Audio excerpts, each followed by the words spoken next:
I was not invited. Not to the dinner. Not to the rehearsal. Not even to the ceremony. My own son got married and never told me. I found out by accident. I saw the pictures. I read the captions.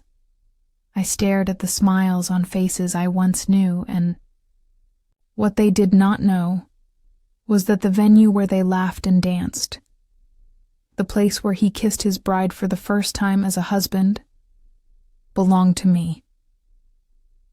This is not just a story about betrayal.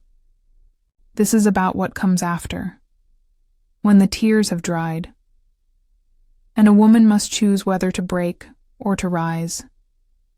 So sit with me, and let me tell you everything. Before we jump back in, tell us where you are tuning in from. And if this story touches your heart, please subscribe, because tomorrow I have saved something truly special just for you. My name is Elaine.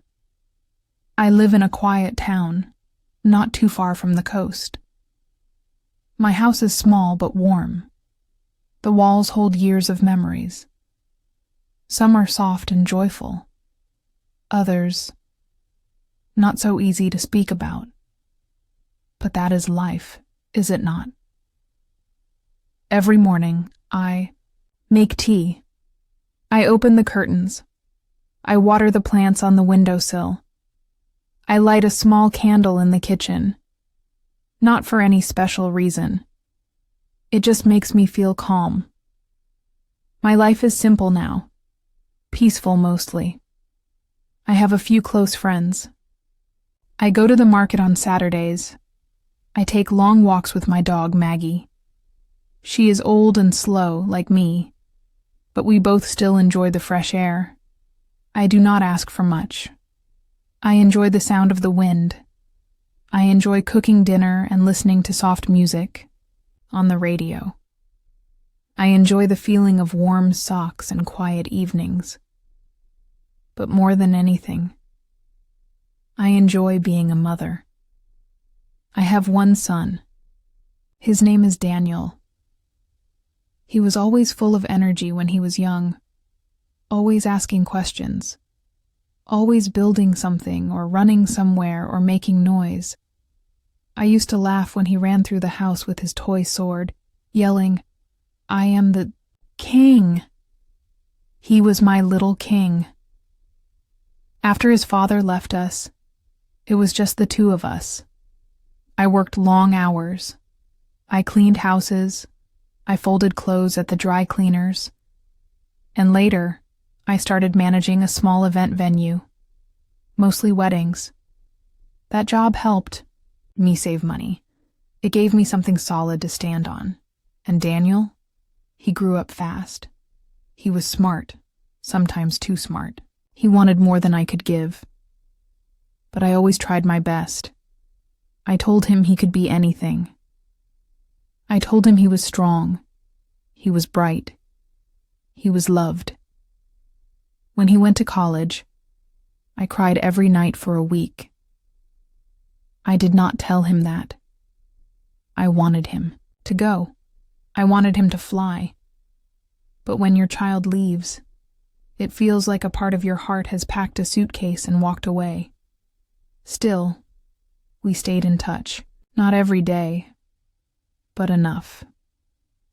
He called on my birthday. He sent cards. He brought his girlfriend home once. Her name was Claire. She was polite, sweet even. I thought we got along well enough. In my heart, I believed Daniel and I were close. Not perfect, but close. That belief gave me peace. It made my quiet life feel full. Even when he was not around, I felt connected to him. A message now and then, a quick photo, a memory. That was enough for me. Yes, life was calm, gentle, predictable, until one small thing changed. One word, one glance, one missed moment. At first, I ignored it, but now I can see. That was where the story began. That was where everything started to turn. It was a Sunday afternoon when I first felt it. That quiet, heavy feeling in the chest. Like something was shifting, but I could not explain what. The morning had been like any other. I made my tea. I took Maggie for her usual walk. The air was crisp, and the sky was soft and gray. I remember seeing children riding their bikes down the hill, laughing and shouting. A woman across the street was sweeping her porch. I smiled at her. She waved back. But even in the middle of all that calm, I felt a small crack inside me. Something was off. Something was missing. I brushed it away at first. I told myself I was being silly. I was just tired. Maybe I needed a holiday. Maybe I needed to spend more time with friends. Maybe I just missed Daniel. Yes, I told myself. That must be it. I missed my son. I had not heard from him in a while. A few weeks, maybe more. Normally he would text me something short. A photo. A funny meme. A voice message saying, "Hey Mom, just checking in." But recently, nothing. I thought about calling him. I picked up my phone, but I hesitated. I did not want to seem like I was bothering him. He was probably just busy. Young people live fast lives, work, friends, dates, travel. I told myself he would reach out soon. Still, that strange feeling stayed with me. Later that day, I went into the guest room. I like to tidy it every now and then, even if no one is visiting. I keep the window open just a little to let fresh air in.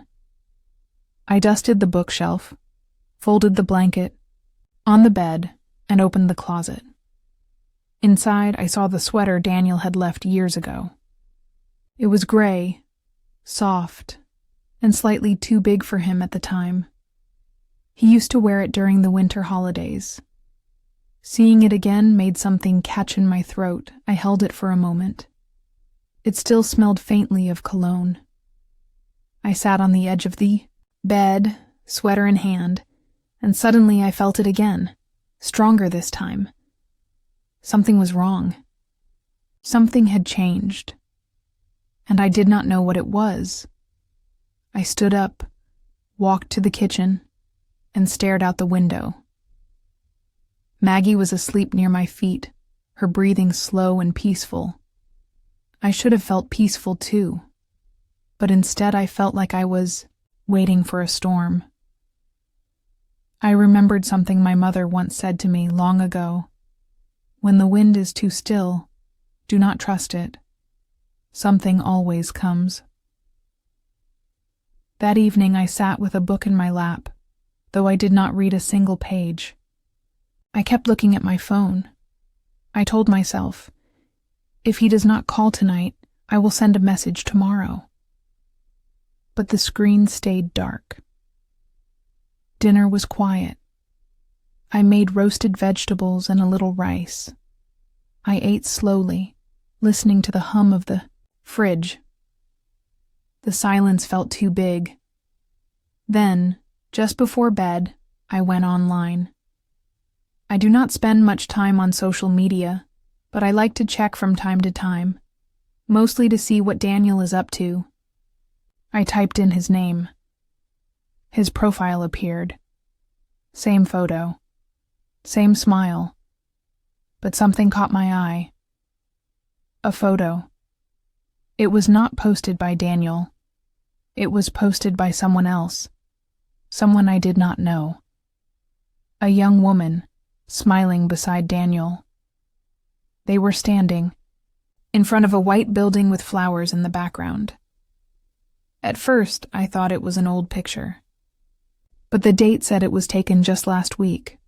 There were comments. "Congratulations, you two.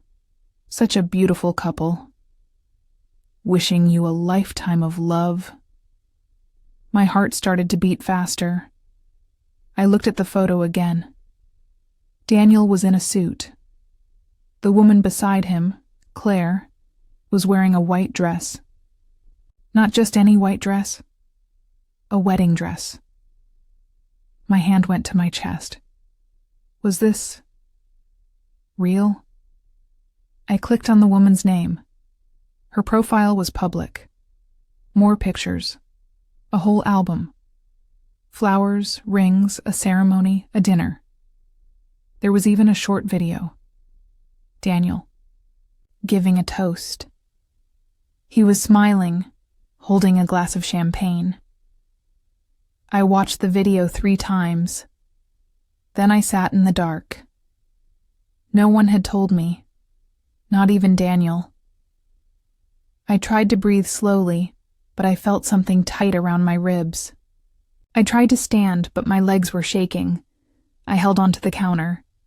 My head was spinning. Why had he not told me? Why had no one told me?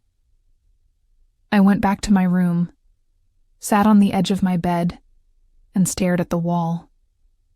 It did not feel real. It felt like a mistake. I told myself, there must be a reason. There has to be some explanation. But in my heart, I knew. Something had changed.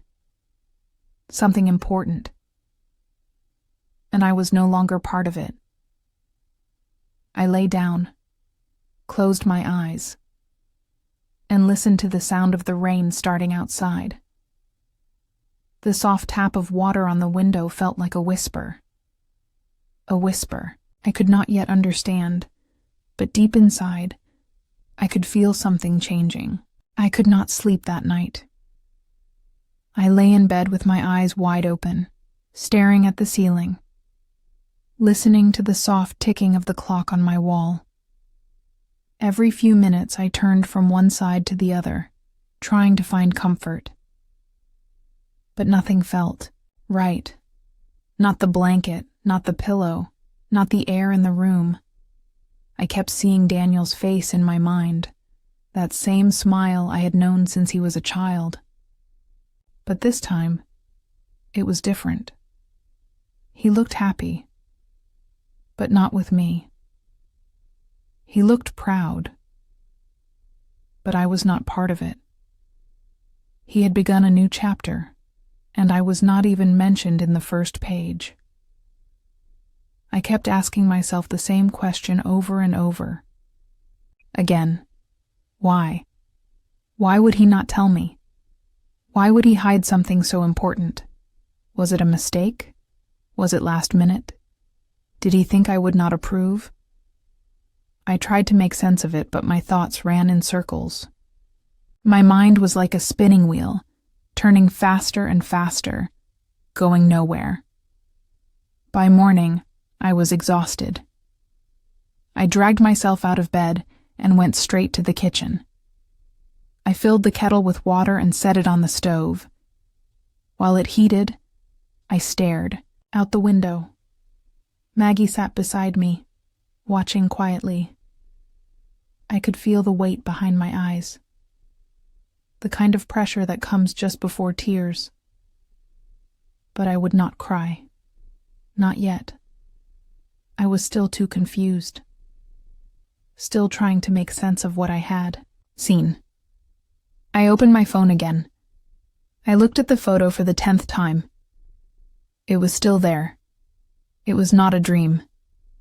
It was not something I had imagined in the night. Then I did something I almost never do. I opened the comments. So many names I did not recognize. Friends, co-workers, extended family.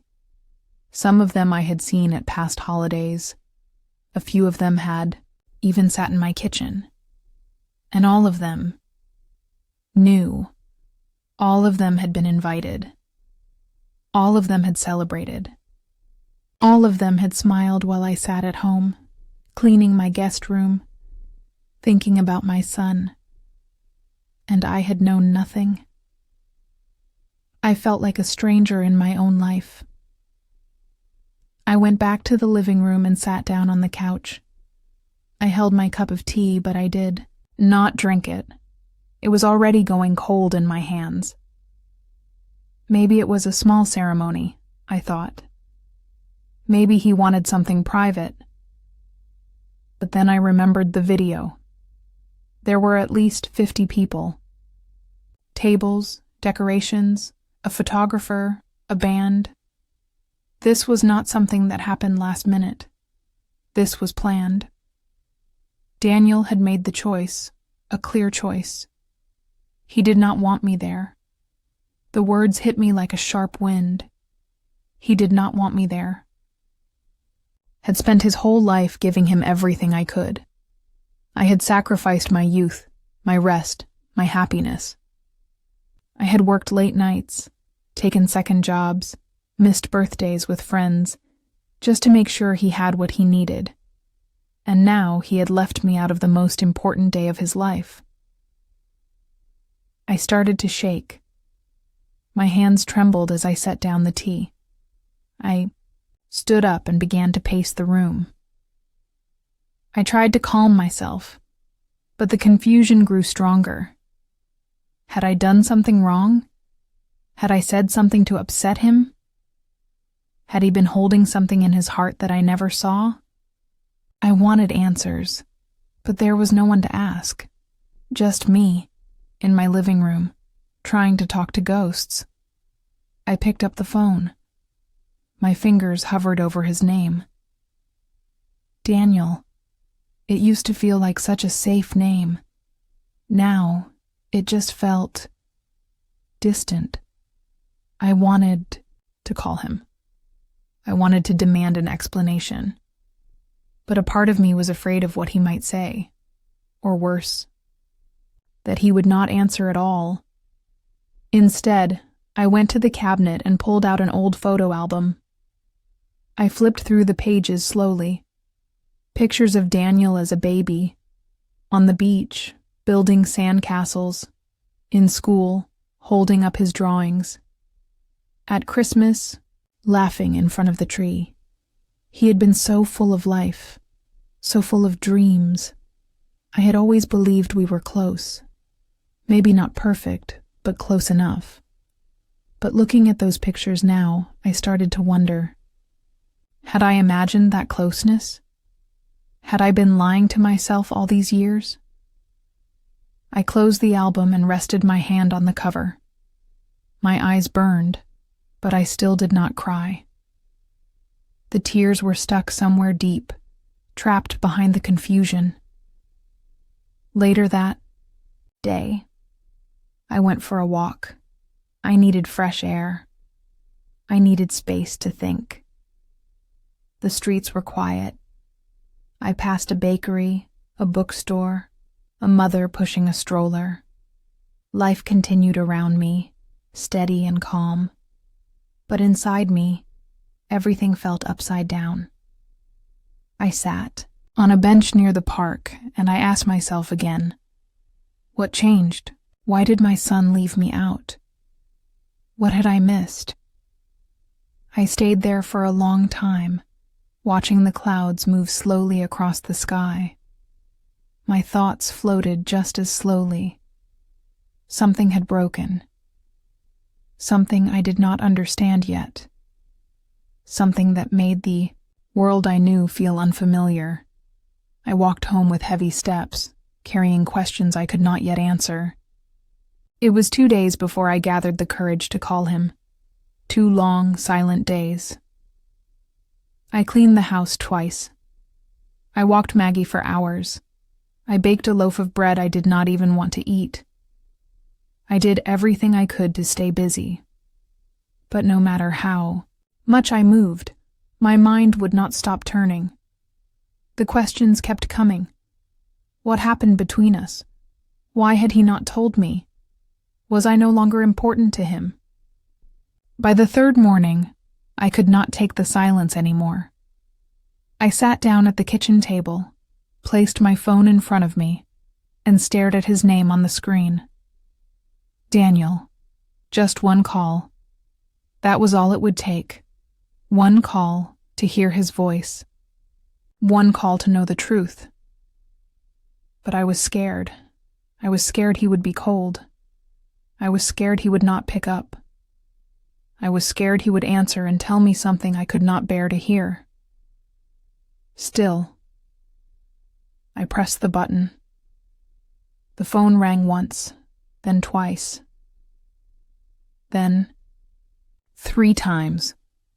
I felt my heart pounding in my chest like it wanted to escape. Finally, on the 4th ring, he answered. "Hey, Mom." His voice was calm, almost cheerful, like everything was fine. "Hi, Daniel," I said, trying to keep my voice steady. There was a pause. I could feel him sensing something in my tone. "Is everything okay?" I looked out the window, at the tree in the front yard swaying in the wind. "No," I said. "I do not think it is." Silence. Then his voice again, quieter this time. "What is going on?" I took a deep breath. "I saw the pictures," I said. "Online. Someone posted about the wedding." Another pause. Longer this time. "Oh, he," said softly. "Right." I waited for him to say more, but he did not. I wanted him to explain. I needed him to tell me it was a mistake, that he had meant to invite me, that something had gone wrong and he felt terrible. But instead, he said nothing. "Daniel," I said gently, "why did you not tell me? Why was I not there?" He let out a breath, and I could tell he was trying to choose his words carefully. "It was small," he said. "Claire and I wanted something private." "But there were so many people in the pictures," I said. "I saw them. It was not just the 2 of you," he sighed. "Yes, I know, but it was different. Complicated." "Complicated how?" He was quiet again. "Daniel," I said softly, "I am your mother. I raised you. I have always supported you. If something is wrong, I deserve to know." There was a shift in his tone. "It is not that anything is wrong," he said quickly. "It is just... Claire and I had a long talk, and we agreed that it would be better if we kept things simple." "Simple by cutting me out of your wedding?" I asked, my voice shaking. "Is that simple?" "I did not mean it like that," he said. I stood up from the table and began pacing the kitchen. "Then how did you mean it, Daniel?" "I do not know," he said. "I just thought maybe it would be easier." That word hit me hard. Easier. Easier to leave me out? Easier to pretend I was not part of his life? Easier to hide one of the biggest moments of his life from the woman who gave him that life? I felt the sting behind my eyes. But I did not cry. Not yet. I took another deep breath. "Daniel," I said, "do you not trust me?" He paused. "That is not what this is about." "Then what is it about?" He hesitated. Then he said something that shocked me. "Claire thinks you can be a little intense. Sometimes." I stood still. Intense? I felt like the ground moved beneath me. "What do you mean by intense?" "She just means that sometimes you ask a lot of questions, that you have strong opinions. She was worried the day might become about you instead of us." My voice went cold. "So instead of speaking to me, you both just erased me?" He was quiet. "I am sorry," he said finally. But it felt too late. I did not know what to say next. Part of me wanted to yell. Part of me wanted to hang up. But another part of me, deep inside, still wanted to understand. Still wanted to believe this could be fixed. I sat back down. Daniel, I said, I love you. That has never changed. But this hurts more than I can explain. I know, he said softly, and I want to trust you again. I really do. But trust needs honesty. It needs communication. It needs to be a two-way street. I understand. Do you? I think so. I nodded, though he could not see me. I just wish, I said, that you had told me. I wish you had given me a chance. He was silent. Then, quietly, he said, I made a mistake. It was the first time I had heard those words from him in years. My heart softened just a little. I hope, I said, that someday we can talk more. Honestly. Openly. Me too, he said. We stayed on the line a few moments longer, and for the first time since I saw that photo, I felt something shift. Not a full repair, but the smallest crack of light. After our call, I stayed quiet for a few days. I told myself that at least we had spoken, that something honest had finally been said between us. Daniel had admitted he made a mistake. He had not said much more, but it was something. A small step forward. Still, my heart was not at peace. There was a weight that had not lifted, a question still floating above everything. I could not shake the feeling that something else was going on, something I did not understand yet. That Saturday, I decided to visit Marie. Marie had been my best friend for over 20 years. We met when our sons were in preschool. She had a laugh that could fill a whole room and a heart that never judged, only listened. She had seen me at my best and worst, and she always told the truth, even when it was hard to hear. When I arrived, she greeted me at the door with open arms. I was wondering when you would show up, she said with a smile. She knew me too. Well, I walked into her warm kitchen, the smell of fresh coffee in the air. We sat at the table, just like we had hundreds of times before. I told her everything. The photo, the video, the phone call with Daniel, the word intense, the way he had said it so carefully, like he was reading from someone else's script. Marie listened without interrupting. She kept her eyes on me the whole time, nodding gently now and then. When I finished, she reached across the table and placed her hand on mine. I have to tell you something, she said. Her tone changed. It was softer, slower. I felt my chest tighten. What is it? She hesitated, just for a second. I heard something a few weeks ago, she said, from someone who knows Claire's aunt. I was not sure if I should bring it up, but after everything you just told me, I think you should know.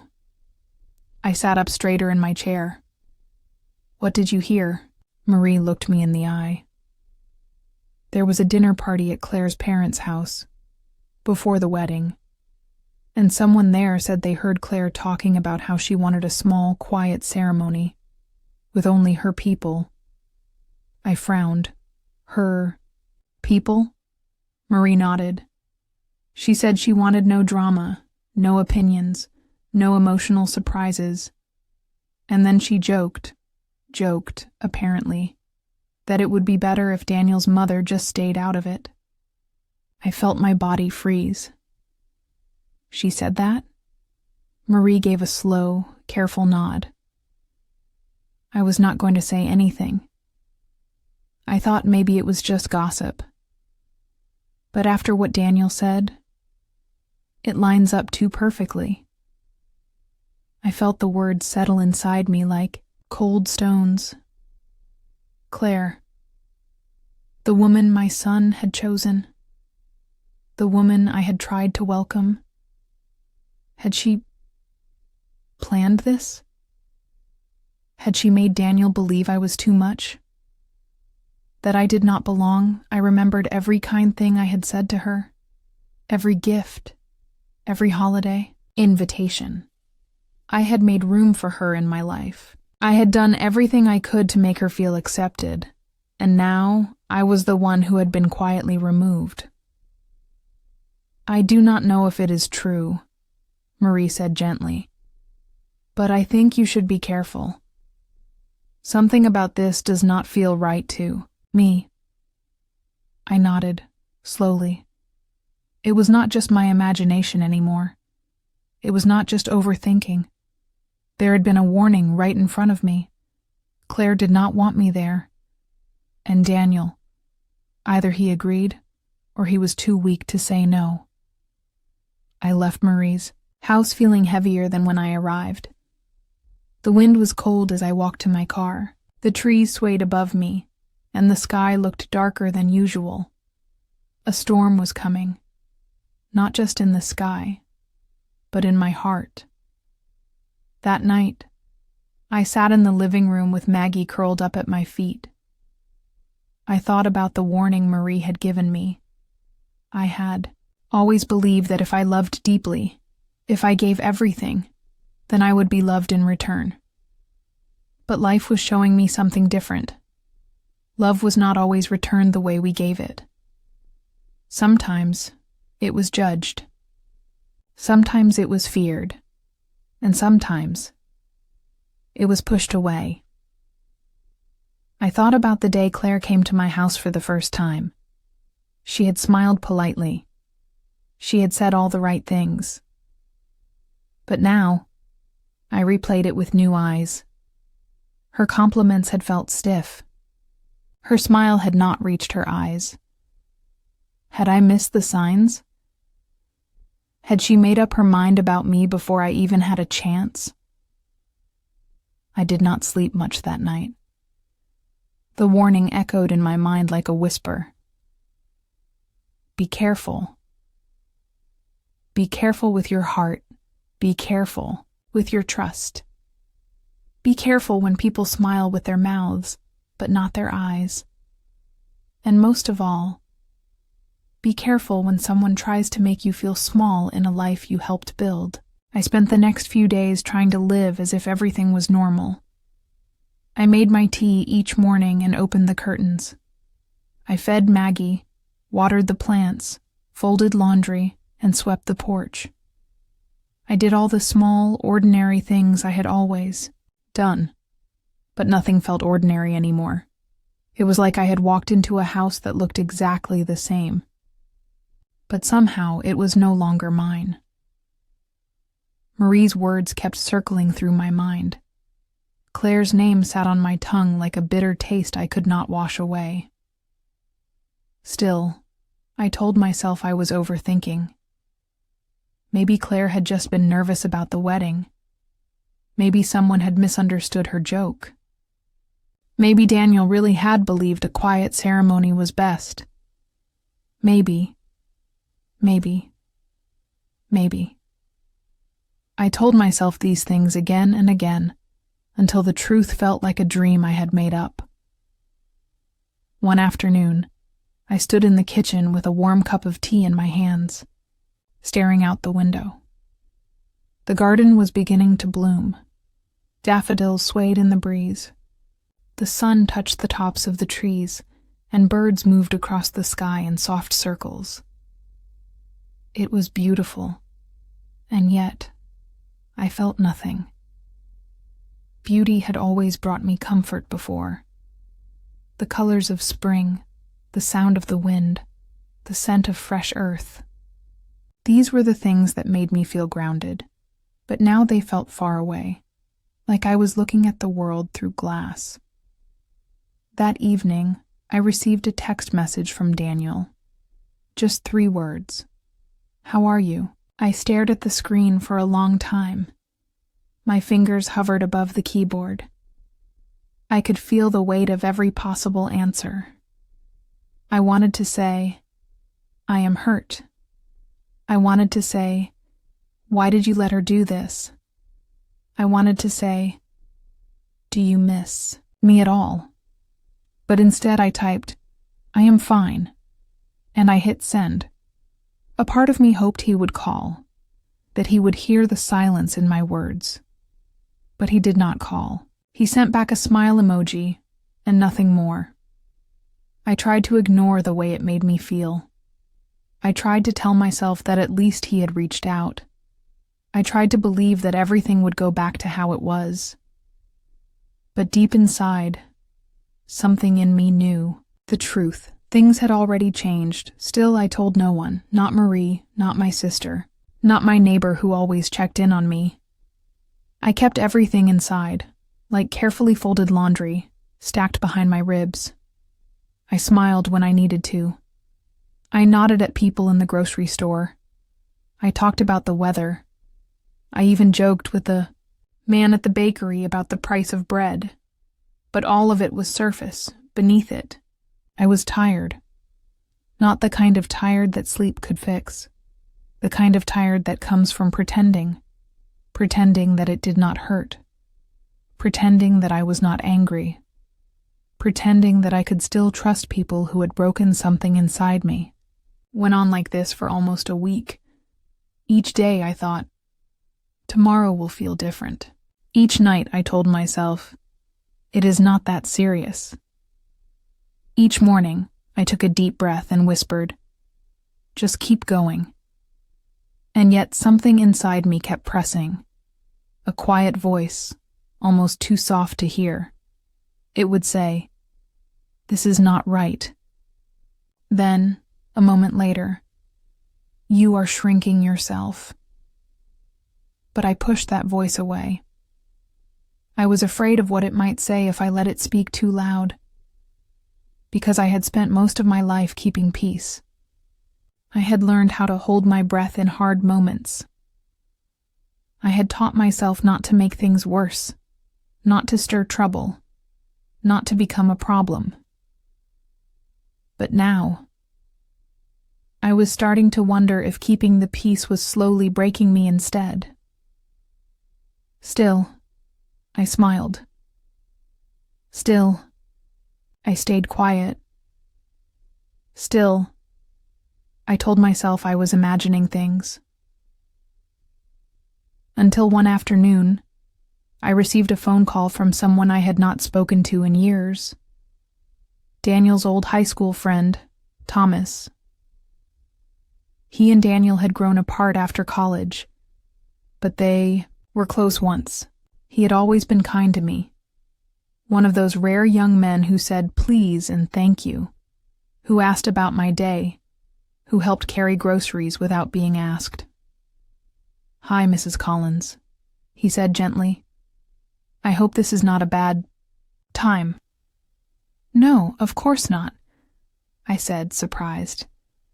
It is nice to hear from you. There was a pause. I wanted to say congratulations, he said. I heard about the wedding. I froze. Wedding? I asked. Yes, he said. Daniel's wedding.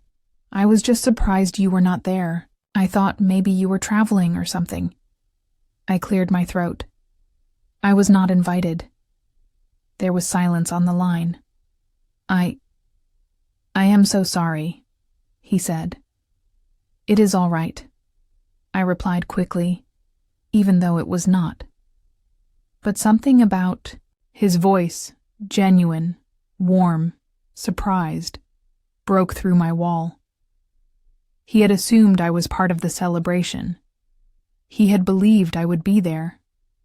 Because that is what most people would believe. That a mother would be at her own son's wedding. And in that moment, I realized something very clear. I was not crazy. I was not overreacting.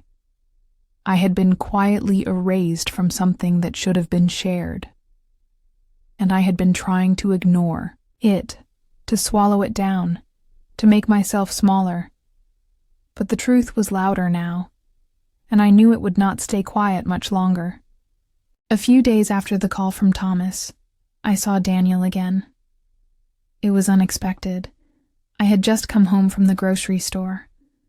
I remember the air was thick with humidity, and the sky was painted with soft gray clouds. I had bags in my hands, keys between my fingers, and I was thinking about dinner. Something simple, maybe soup and toast. When I opened the front gate, there he was, standing on the porch. My son. I stopped in my tracks. He looked up as he heard the gate creak open. His face was unreadable. "Hi, Mom," he said. I blinked. My hands tightened around the grocery bags. I could feel the oranges shifting in one of them. "Daniel," I said softly, "you are here." He nodded slowly. "I wanted to see you." I did not speak for a moment. I just looked at him. His shoulders were tense. His shirt was slightly wrinkled. His hair was shorter than the last time I had seen him. His eyes, they looked tired. Tired. In a way I recognized, not from lack of sleep, but from holding something inside too long. I walked past him and unlocked the door. "Come in," I said. "I will make tea." Inside, the house felt strangely still. Maggie stirred from her nap and padded toward Daniel, sniffing his shoes before curling back into her spot by the window. He followed me into the kitchen, his steps unsure. As I filled the kettle, I could feel his eyes on me. I moved quietly. I set out 2 mugs. I placed sugar on the table, though he never used it. I wanted to keep my hands busy. It gave me something to do while I tried to calm the storm rising in my chest. We sat at the table. Steam curled up from our mugs. For a few seconds, neither of us said anything. Then he spoke. "I know you are upset," he said. I looked at him. He did not meet my eyes. I waited, letting the silence stretch between us. "I was not trying to hurt you," he continued. It all happened so fast. Claire's family planned most of it. There was pressure, a lot of opinions. My hands stayed wrapped around my cup. "I understand that," I said. "But you are my son, Daniel." His eyes finally lifted to mine. "I know," he said. "I know." I studied his face, but something was different. It was not what he said. It was how he looked at me, not with warmth, not with the openness he used to have.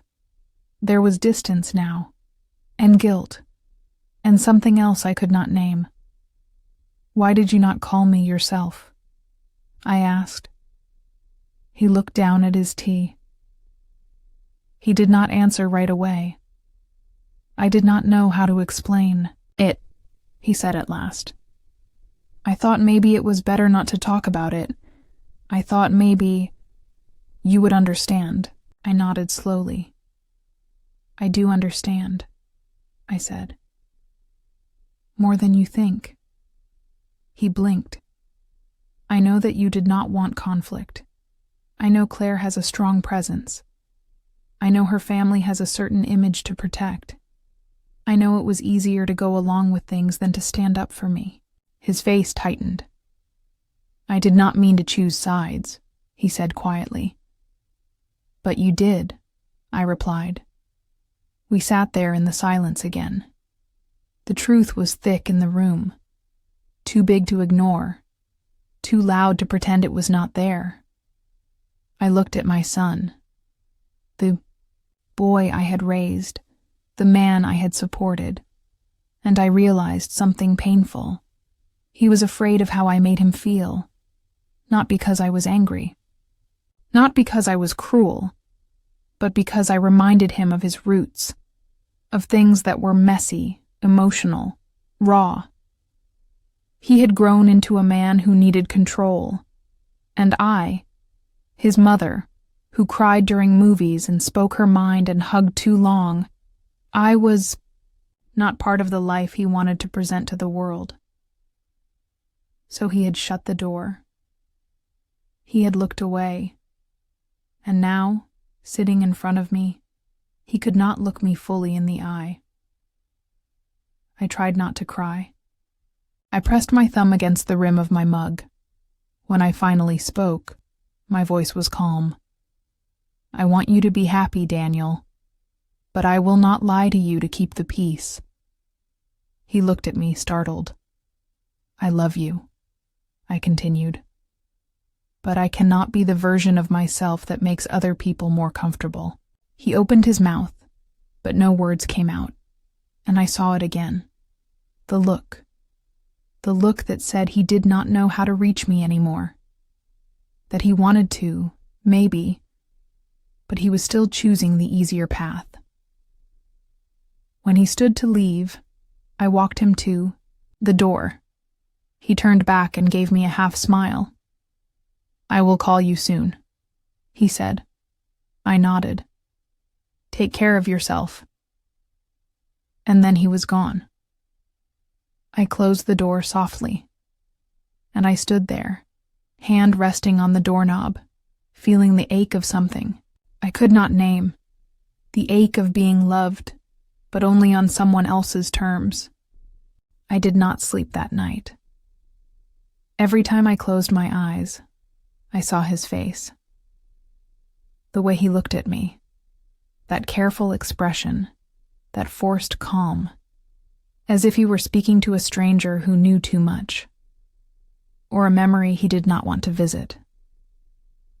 I lay in bed, staring at the ceiling, listening to the slow tick of the clock on the wall. I counted each second, hoping the rhythm would lull me into peace. But the only thing I could feel was the weight on my chest. It had become a steady ache, like something inside me had been bruised. I kept asking myself the same question. Why? Why had he not called me? Why had he allowed Claire's family to plan everything? Why had he let me stay outside the circle of his life? I could not take it anymore. The next morning I called him. He answered on the third ring. Hi, Mom. His voice was calm. Normal. As if we had just spoken yesterday about something light and simple. I took a slow breath. Daniel, I said, I need to ask you something, and I need you to be honest with me. There was a pause. Okay, he said. Did you not invite me to your wedding because you were ashamed of me? There it was. The question that had been tearing at me from the inside out. There was silence on the line, a silence that grew longer and louder. When he finally spoke, his voice was tight. No, Mom, it was not like that. Then what was it? I asked. What was it, Daniel? Because I have been trying to understand, and every time I try, I end up back at that same feeling, that I was not wanted. He sighed. It was not about you, he said. It was about Claire. Her parents they have certain expectations. They wanted something small, elegant, controlled. They had a list, a plan. It moved fast. And yes, I should have stood up and said something. But I was overwhelmed. I just let it happen. But I am your mother, I said, my voice breaking. I carried you. I held you through fevers. I stayed up with you when you were sick. I worked nights to afford your school. I sat in every front row, clapping louder than anyone. And you let me find out about your wedding through whispers and photos. I know, he said. I know, and I hate that. I really do. Then why did you not fight for me? I asked. Why did you not make room for me, even in a corner of that day? I could hear him breathing on the other end. A slow, heavy breath. Because I was afraid, he said finally. I was afraid Claire would think I was choosing you over her. I was afraid of the argument. I was afraid of ruining the peace. I thought if I just let it be, things would smooth over. But you ruined something anyway, I said. You ruined something between you and me. He said nothing. I am not angry, I continued. Not the kind of angry that shouts. I am just disappointed. Deeply. I never expected you to be perfect, but I never thought I would be treated like a secret. His voice softened. I am sorry, Mom. I truly am. I closed my eyes. I wanted to believe him. I wanted to reach through the phone and hold his hand like I used to when he was small, when he was scared. But I was the one who was scared now, scared of what this meant for us, scared of what we had become. Can I ask you one more thing? I said. Of course. If I had not found out about the wedding, would you have told me? Ever? There was a long pause. I do not know, he whispered. That silence. It was the answer I feared, and it felt like the final crack in something I had been trying so hard to keep whole. Thank you for telling me the truth, I said quietly. I wish I had handled it differently, he said. So do I. We stayed on the line for a moment longer, not speaking. Then I said, Goodbye, Daniel. His voice broke a little. Goodbye, Mom. I ended the call and set the phone on the table. My hands were trembling. My body felt cold. I looked around. My kitchen, my home, filled with photos, memories, and quiet corners. And I realized something. Sometimes the people we love the most are the ones who hurt us the deepest. But I also knew this. I would not beg to be seen. I would not plead to be loved. I had done my part. I had asked the truth. And now I would carry it. Not with bitterness, but with the strength of someone who had learned that even the strongest bonds can break when truth is denied. After the phone call with Daniel, the house fell into a silence I had never known before.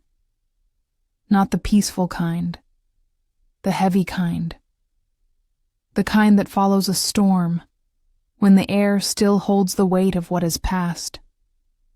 The kind that wraps itself around your body, pressing down on your shoulders, making even the smallest task feel difficult. I sat at the kitchen table long after the sun had gone down. My cup of tea had turned cold. I stared out the window into the dark, watching the shadows move with the wind. Somewhere in the distance, a neighbor's dog barked. I could hear the leaves rustling outside, but all I could really hear was my own mind. Why did he say it like that? Would he have ever told me if I had not asked? What does that mean for our future? Again and again, the same thoughts circled around me, like birds trapped inside a room, flying into the same walls over and over, trying to escape. I told myself to stop. I told myself to go to bed, to rest, to breathe. But I could not stop thinking. When I finally went upstairs, I walked past the door to Daniel's old room. I paused. I reached out and placed my hand on the doorknob. The metal felt cold.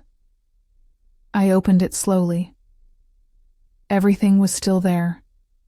The shelves, the old posters, the worn armchair in the corner, a pile of books we used to read together. I walked in and sat on the bed. The mattress creaked softly under my weight. I looked around at the room that once held all of his dreams, and I thought about the little boy who used to run to me when he was scared, who used to cry into my shirt after falling off his bike, who used to say, "You are my best friend, Mommy." Where did that little boy go? When did that love turn into silence? I rested my head in my hands and let the tears come, not the loud sobs that shake your body, just slow tears, quiet ones, the kind that slide down your face when your heart is just too full. I was not only mourning the wedding I had missed, I was mourning us. The closeness, the connection, the years I thought would protect us from this kind of distance. Got up and walked to the window. The moon was half hidden behind clouds, and I whispered, "Where did I go wrong? Was I too soft, too firm, too involved? Not involved enough? Did I push him away by holding him too close?" I wanted to blame someone. Him, Claire, the world. The rain began quietly that night, soft drops tapping against the window pane. I sat alone in the living room, wrapped in a thick blanket. The lights were low. The clock ticked steadily on the wall, but it did not comfort me. Instead, the quietness of the house felt heavy. I thought about the last conversation with Daniel, the things left unsaid, the spaces between words. I wanted to reach out, to find some kind of answer or comfort, but there was only silence. A silence filled with pain. Not a loud pain that bursts like thunder, but a quiet, steady ache deep inside. I found myself watching the rain, each drop sliding slowly down the glass, tracing unpredictable paths. Sometimes meeting and joining other drops, sometimes falling alone. I wondered if my own feelings were like those drops, separate, sometimes joining with hope or love, sometimes falling alone in sadness. I closed my eyes and remembered how it used to be, how Daniel would run to me with a scraped knee, how I would hold him and kiss the pain away.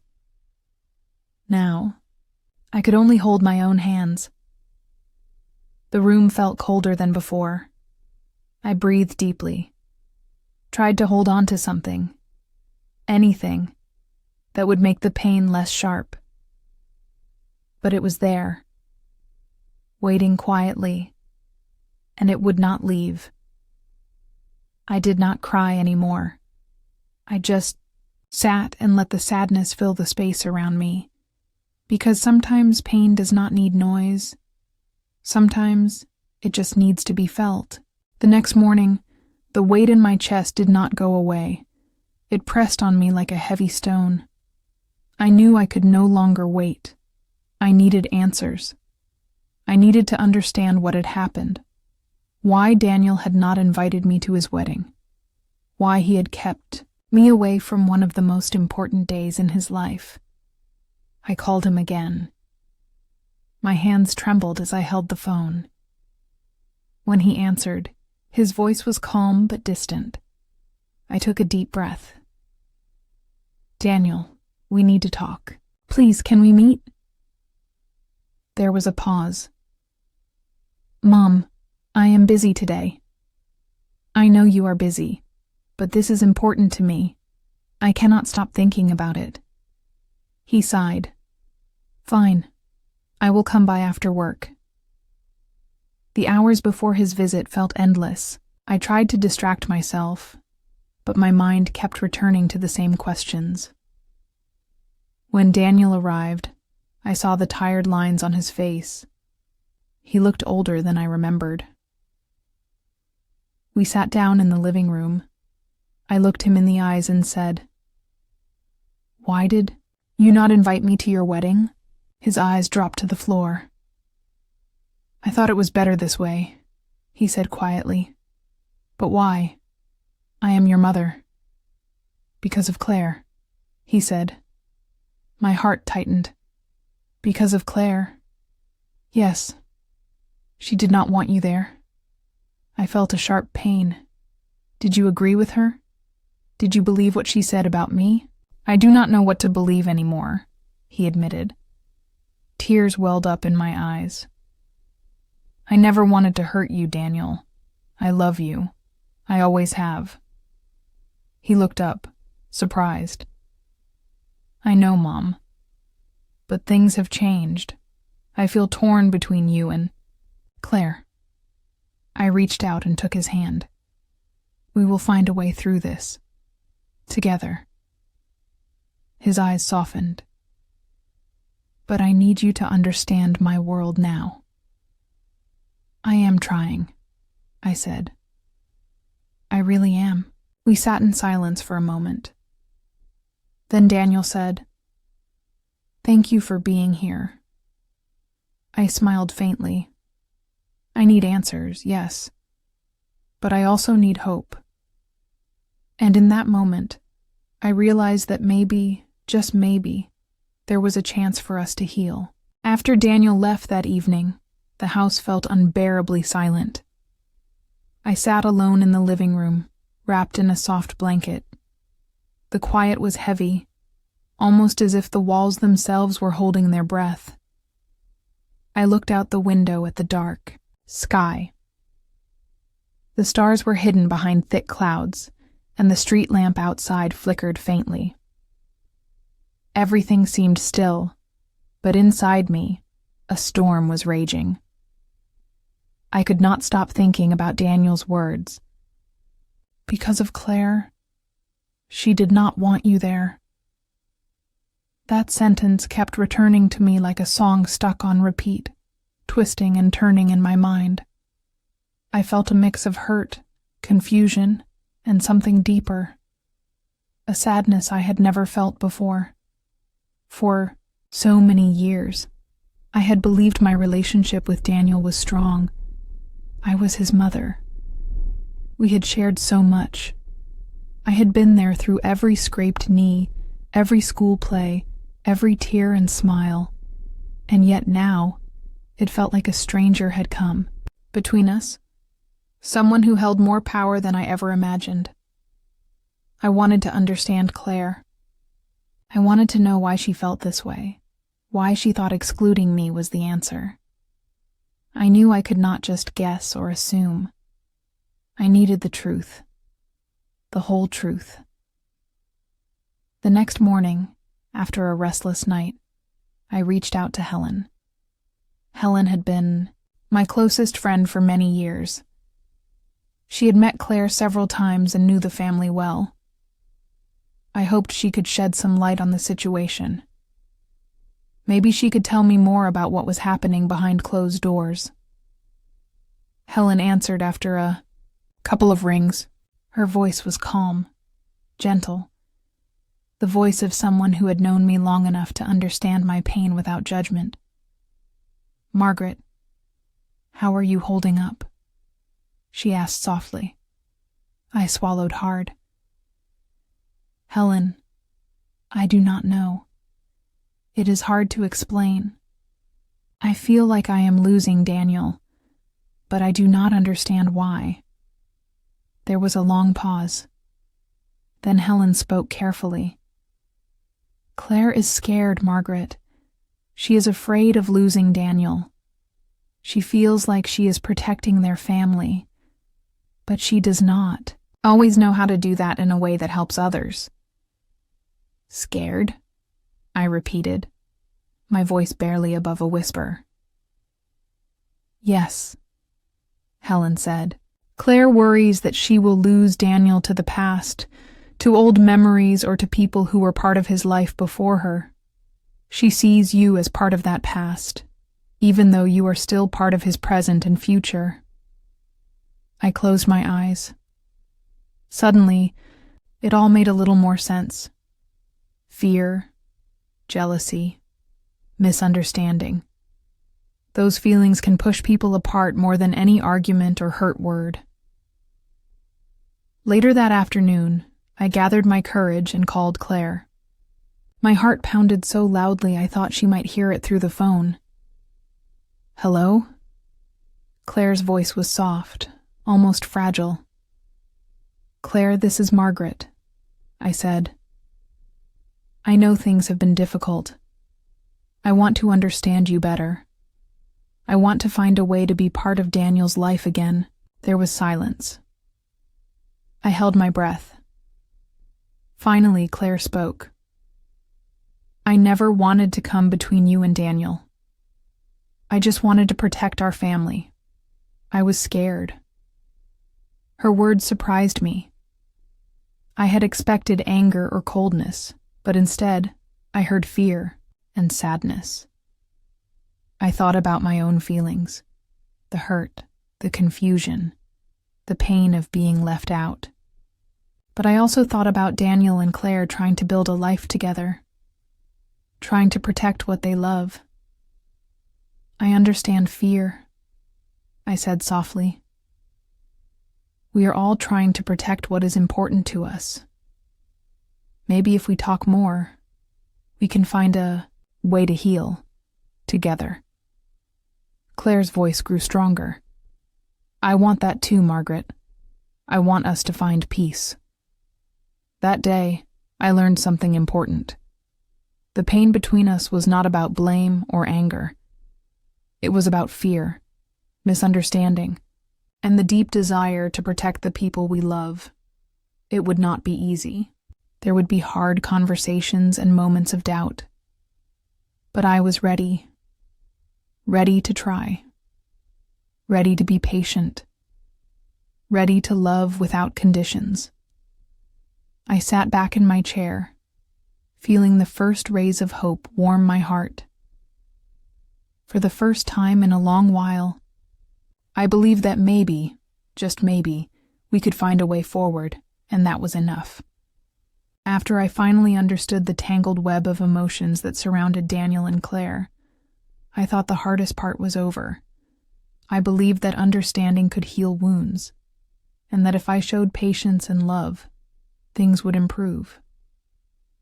But sometimes, understanding is only the first step.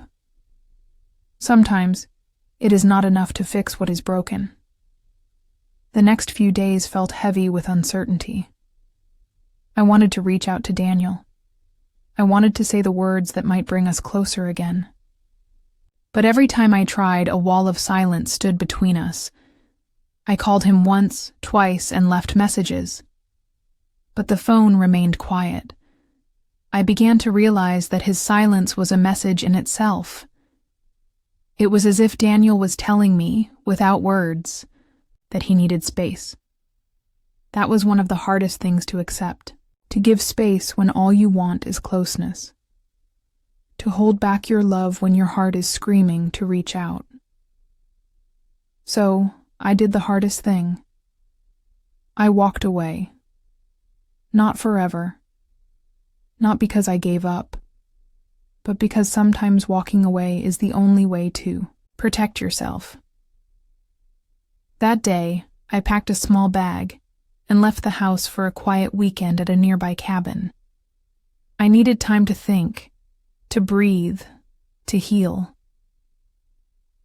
The cabin was small and simple, surrounded by tall trees and a lake that reflected the sky like a mirror. I spent hours sitting on the porch, watching the water move slowly with the wind.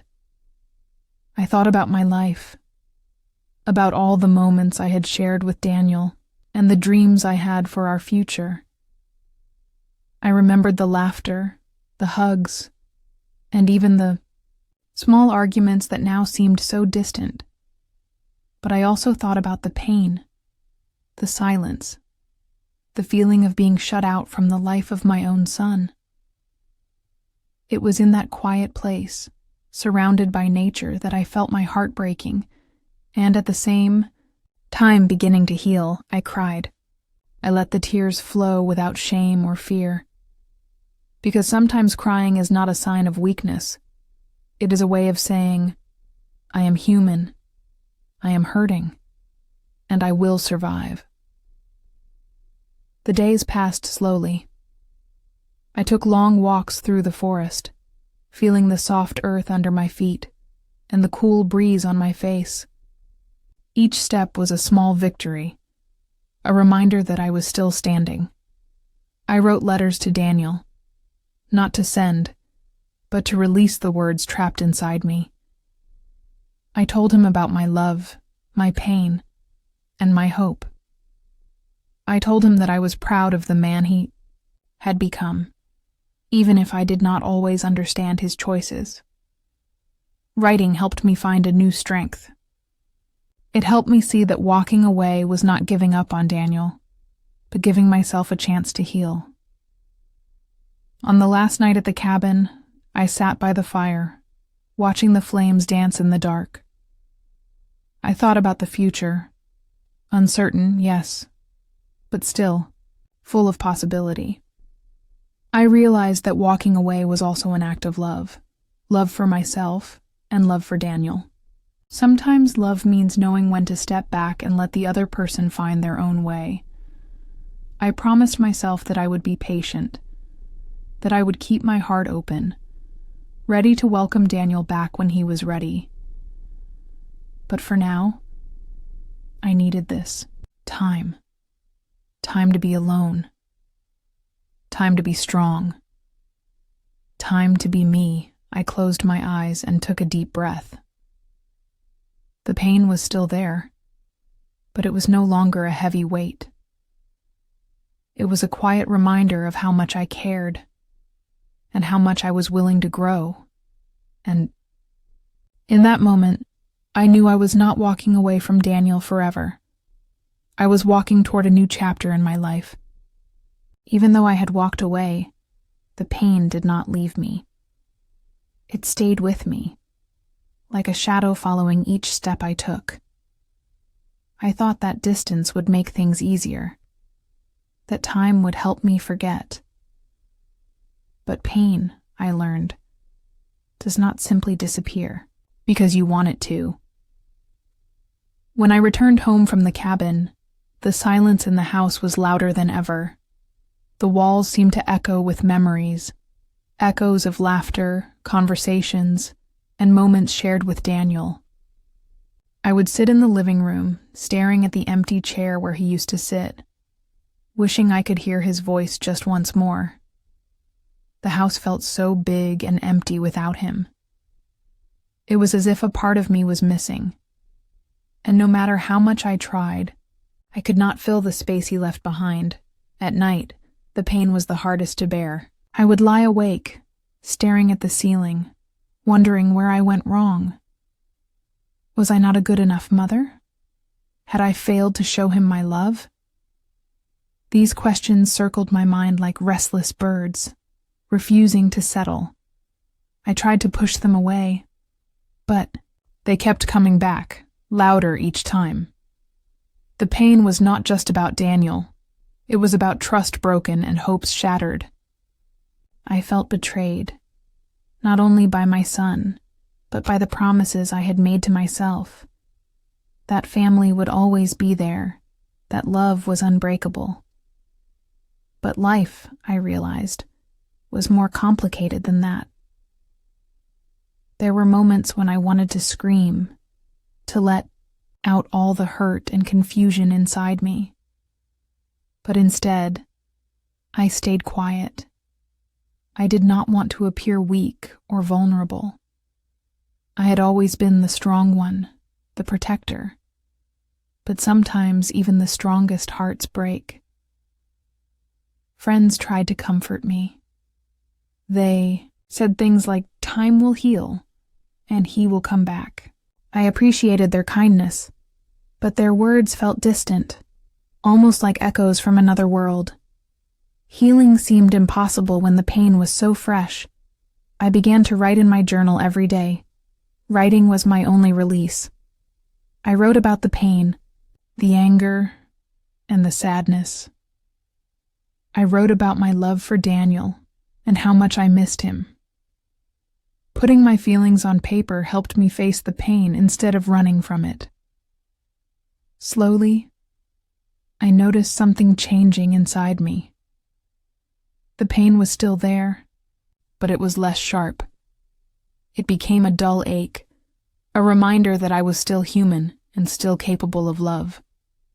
The hurt was a part of my story now, but it did not define me. One afternoon, I found myself looking at old photographs of Daniel when he was a little boy. His smile was bright, his eyes full of wonder. I remembered the days when I held him in my arms, when he called me Mom, with such trust and innocence. Those memories were bittersweet, but they gave me strength. They reminded me that love does not disappear. Even when people change, I realized that the pain stayed because I cared deeply. Pain is the cost of love, and I was willing to pay it. I knew that in time, the pain would soften, and maybe, just maybe, Daniel and I could find a way back to each other. Until then, I promised myself to be patient. Patient with him, patient with myself, and patient with the slow, painful process of healing. I was learning that healing was not a straight path. It was full of ups and downs, moments of hope and moments of despair. But I would keep walking this path because I believed in the power of love and forgiveness. The pain stayed, but so did I. There are moments when the past comes back to me like a gentle breeze on a quiet afternoon. It is soft, almost like a whisper, but it carries with it a flood of memories. Memories that make my heart ache and smile at the same time. I miss the past. I miss the days when life seemed simpler, when Daniel was a boy who ran through the garden with wild laughter, and everything felt possible. I find myself sitting in the quiet of the evening, holding an old photo album in my hands. The pictures are yellowed at the edges, but they hold the warmth of so many precious moments. There is a photo of Daniel on his 5th birthday. His face is smeared with cake, and his eyes sparkle with pure joy. I remember that day so clearly, the balloons, the songs, the way he hugged me tightly before blowing out the candles. Sometimes, when the house is silent, I can almost hear his laughter echoing through the rooms. It is a sound that once filled every corner of this home, a sound that made even the darkest days feel bright. I miss the past not because I want to live in it, but because it reminds me of what once was. The love, the closeness, the simple happiness that now feels distant. It is a bittersweet feeling. It hurts to know that those days are gone, but it also warms my heart to remember them. The past feels like a place where I was whole, where my family was together, and life made sense. Now I often feel like a stranger in my own home. The silence where Daniel's voice used to be is a constant reminder of the gap between what was and what is. Sometimes I catch myself dreaming of a different future, one where the pain does not exist, where Daniel and I have found our way back to each other. But those dreams come with a heavy weight of reality, reminding me that healing takes time, and not every story has an easy ending. Still, I hold on to the memories because they are part of who I am. They remind me that love is real, even when it is complicated. They remind me that I was once the center of my son's world, and maybe, someday, I can be again. There are days when I walk through the garden, where Daniel used to play, and I feel a strange mix of sadness and hope. The flowers bloom as they always have, the birds sing their songs, and the sun casts warm light over everything. Nature continues its cycle, quietly teaching me that life moves forward, even when the heart struggles to keep up. I find comfort in small things, a familiar scent, a favorite book, or the sound of rain on the window. These simple moments connect me to the past and remind me that I am still here, still standing, still hoping. I also remember the lessons the past has taught me. I have learned that love is not always easy. It can bring joy and pain, hope and disappointment. But love is also what gives life its meaning. It is the thread that holds us together, even when we feel broken. Sometimes I talk to Daniel in my mind, telling him about the past and the love I still have for him. I hope he hears me, wherever he is. I hope he knows that no matter what happens, I am here, waiting with an open heart. Missing the past is part of the healing. It is a way to honor what was and prepare for what might be. I do not want to forget those days, because they are the foundation of my strength. As the evening fades into night, I close the photo album and look out the window. The stars are beginning to shine, small lights in the darkness. They remind me that even in the darkest times there is light. There is hope, and so I carry the past with me, not as a burden, but as a precious gift.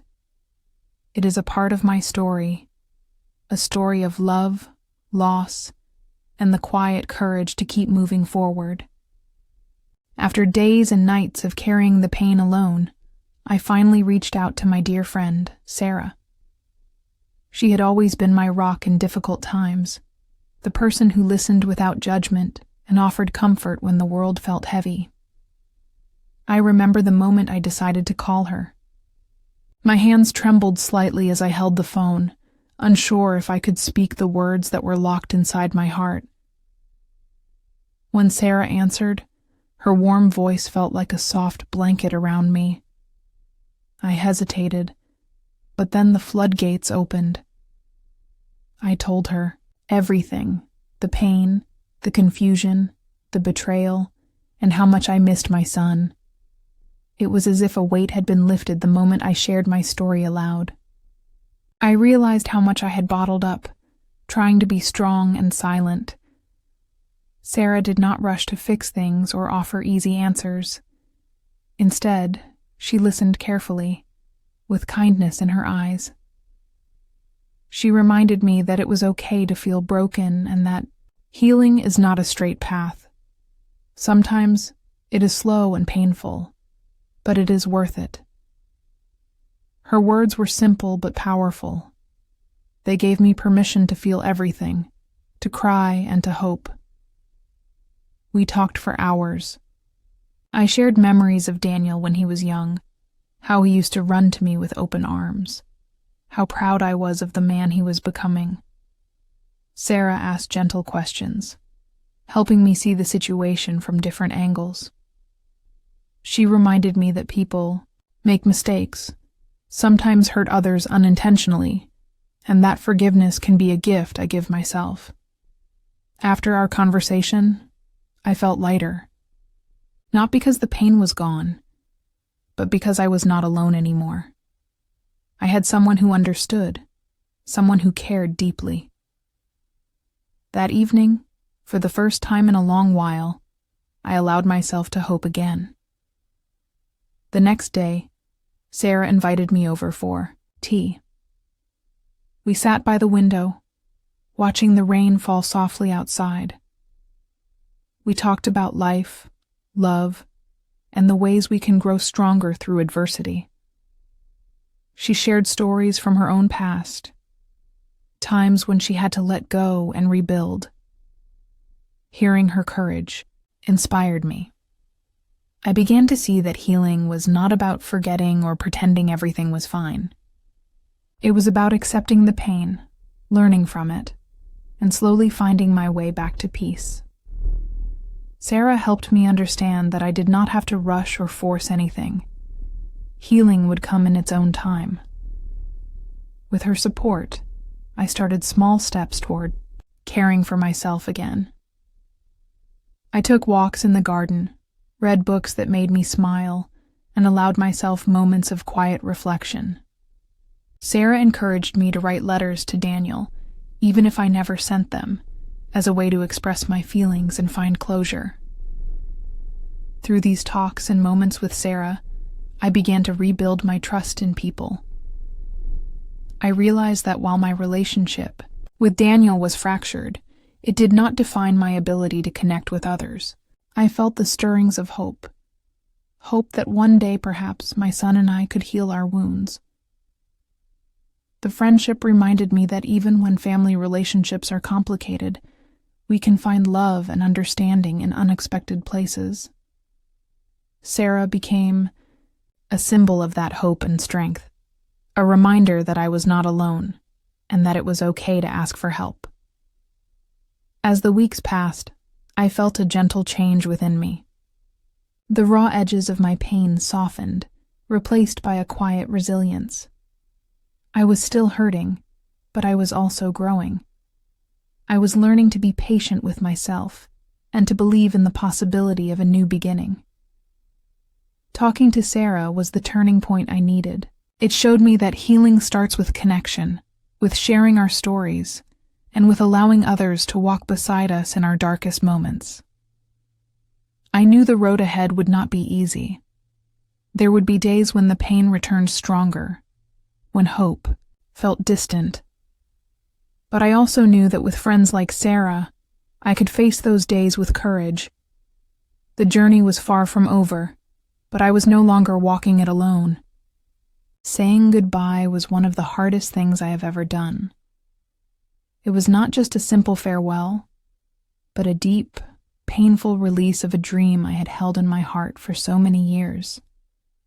For a long time, I had hoped that my son, Daniel, and I would find a way back to each other. I believed that love, no matter how tested, could heal even the deepest wounds, but that hope began to feel like a fragile thread, stretched too thin to hold any longer. The day I said goodbye was quiet and gray. The sky was covered in clouds, and a soft rain began to fall, mirroring the heaviness in my chest. I sat alone, in my favorite chair by the window, staring out at the wet garden. The flowers I had planted last spring drooped under the weight of the rain. Somehow, they felt like a reflection of me, beautiful, but battered, struggling to stay strong.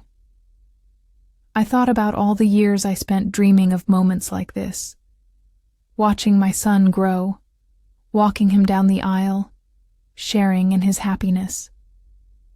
Instead, I was here, feeling invisible and rejected. He did not invite me to his wedding. He did not even know I owned the venue where it was held. That truth cut deeper than I expected. I knew I had to let go, not because I wanted to, but because holding on was causing me more pain. I whispered goodbye to the memories, to the dreams, and to the son I thought I knew. It was a farewell to the idea of a perfect family, to the mother-son relationship I had imagined in my heart since he was a child. But saying goodbye did not mean I stopped loving him. Love is not so simple. It can hurt, but it can also set us free. I told myself that letting go was an act of love, an act of kindness to both of us. I needed to protect my heart, to heal, and to find peace within myself. I wrote a letter to Daniel that day, pouring out all my feelings. I wrote about my love for him, my pain, and my hope that one day he would understand. I did not send the letter. It was for me, a way to say the words that I could not say out loud. Writing helped me face the truth and begin to accept it. Later, I called Sarah. She listened patiently as I shared my decision. Her voice was soft but strong, reminding me that goodbyes are not always endings. Sometimes, they are the beginning of something new, a chance to grow and to find ourselves again. That night, I cried alone, but my tears felt different. They were not just tears of sorrow, but tears of release. I felt lighter, as if a heavy burden had been lifted. I realized that I was not weak for saying goodbye. I was brave. In the days that followed, I focused on healing. I took long walks in the park, feeling the fresh air fill my lungs. I began to notice small joys. A bird, singing in the morning, the warmth of sunlight on my face, the comfort of a good book. These moments reminded me that life continues, even when it feels hard. Saying goodbye was not the end of my story. It was a necessary step on my journey to finding peace and strength. I learned that sometimes we must let go of what we cannot, control and trust that better days will come. Though my heart still ached for my son, I was beginning to love myself in new ways. I was learning to be gentle with my own pain and patient with my own healing. Goodbye was a door closing, but it also opened a path toward hope. And with each step, I was moving closer to the woman I was becoming, stronger, wiser, and more whole. Being alone is a strange feeling. It is not just about the absence of people. It is about the silence that fills the spaces once shared with laughter, arguments, and whispered secrets. It is the quiet moments when the house feels too big and the nights stretch longer than they used to. I am alone now, and I am learning what that truly means. At first, the loneliness was overwhelming. It wrapped around me like a cold blanket on a winter's night. The emptiness echoed loudly in my heart, making me feel lost and small. I missed my son, Daniel, even though things between us were broken. I missed the idea of family, the warmth and connection I had once dreamed of. But mostly, I missed feeling needed and loved. Each morning, I would wake up to the silence and wonder if this was my new reality. No more phone calls from Daniel. No more visits or invitations. No more sharing moments that mattered. The house was filled with memories, but they did not comfort me. Instead, they reminded me of what I had lost. Yet, in the midst of this solitude, I began to notice something unexpected. I started to hear my own voice again. Not just the quiet thoughts inside my head, but a deeper, stronger voice, one that I had forgotten existed. It was the voice of a woman who had survived pain and betrayal, the voice of someone who could stand alone and still be whole. I began to spend time with myself, in ways I had never done before. I took slow walks in the park, letting the fresh air clear my mind. I sat with a cup of tea, watching the world move around me without rushing to join it. I wrote in my journal, pouring out my feelings and thoughts. Writing became my friend, a safe place where I could be honest without fear. At night, I would sit by the window and look up at the stars.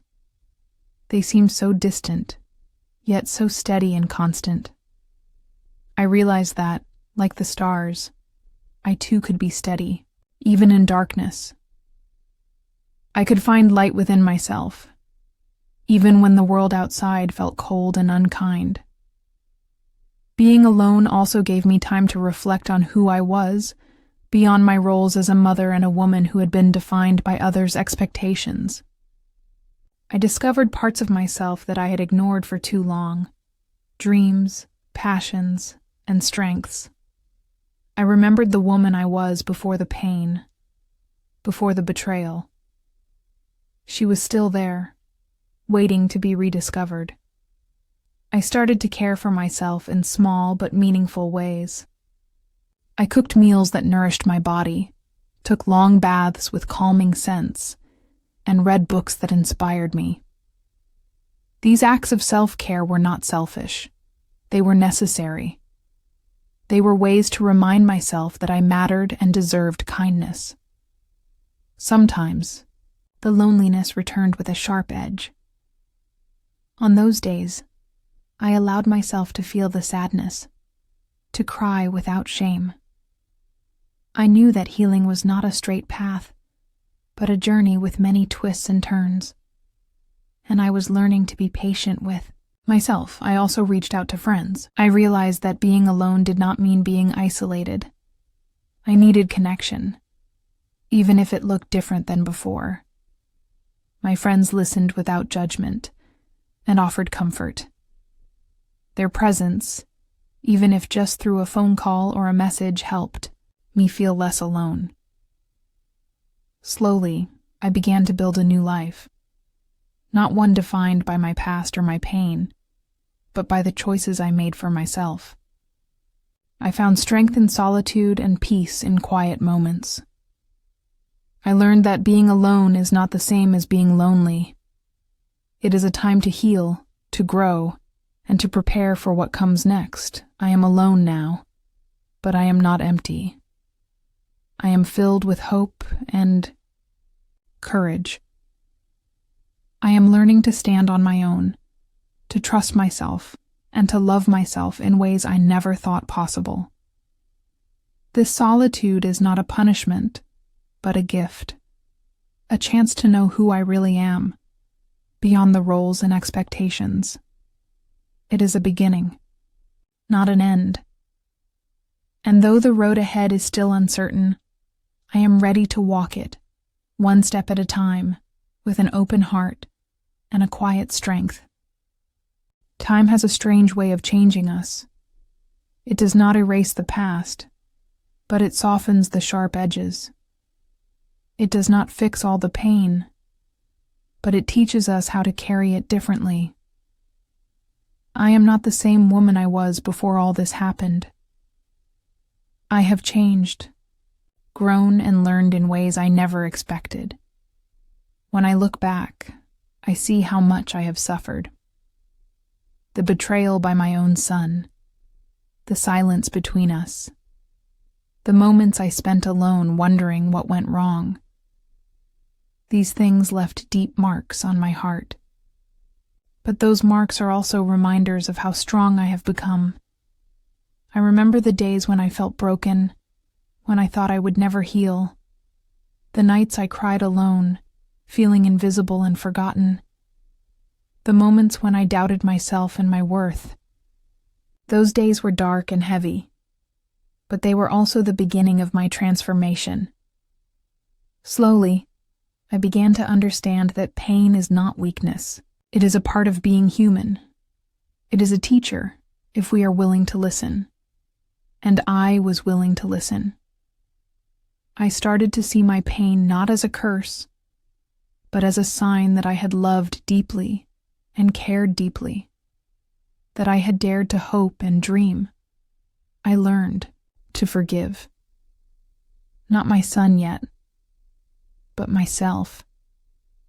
I forgave myself for the mistakes I made, for the things I wished I had done differently. I forgave myself for feeling hurt and angry. Forgiveness was not easy, but it was necessary. It was the key to my freedom. Being changed also means seeing the world differently. I no longer expect things to be perfect or people to be flawless. I have learned that life is messy and people are complicated. I have learned to accept imperfection in others and in myself. I have found a new kind of strength, one that does not come from control or power, but from acceptance and peace. It is a quiet strength, not loud or proud, but steady and sure. It helps me face each day with courage, even when I am afraid. I also discovered a new sense of self-respect. I began to set boundaries and say no when something did not feel right. I learned that it is okay to protect my heart and my energy. I do not have to carry the weight of others' mistakes or expectations. This new self-awareness has changed how I relate to my son, Daniel, too. I see him not just as my child, but as a man with his own struggles and choices. I do not know if we will ever fully repair our relationship, but I hold hope in my heart. Hope that one day we might understand each other better. At the same time, I am not waiting for that day to find my happiness. I am building a life that is mine, one filled with small joys and meaningful moments. I have started new hobbies, reconnected with old friends, and even joined a local book club. These things bring light into my life. I have learned to enjoy my own company. I take pleasure in quiet mornings with a cup of coffee and a good book. I savor the sound of birds singing outside my window. I appreciate the beauty of simple things: a blooming flower, a warm breeze, a heartfelt smile. Change is not always easy. It can be lonely and confusing. Sometimes, I still feel the ache of loss, the sting of rejection. But I have learned to hold those feelings gently without letting them define me. I have become more patient with myself. I understand that healing takes time, and that growth happens in small steps. I celebrate each victory, no matter how small, and I give myself grace when I stumble. Most importantly, I have learned to believe in myself again, to trust that I am worthy of love and respect, to know that my story is not over, and that I have the power to write the next chapters with courage and hope. I am not the same woman I was before. I am stronger, wiser, and more compassionate. I carry my past with me, but I do not let it hold me back. Instead, it guides me forward. This new version of myself is not perfect, but she is real. She is learning, growing, and living, one day at a time, and that is enough. After so many long, dark days, it was surprising how something very small could bring a new kind of hope into my life.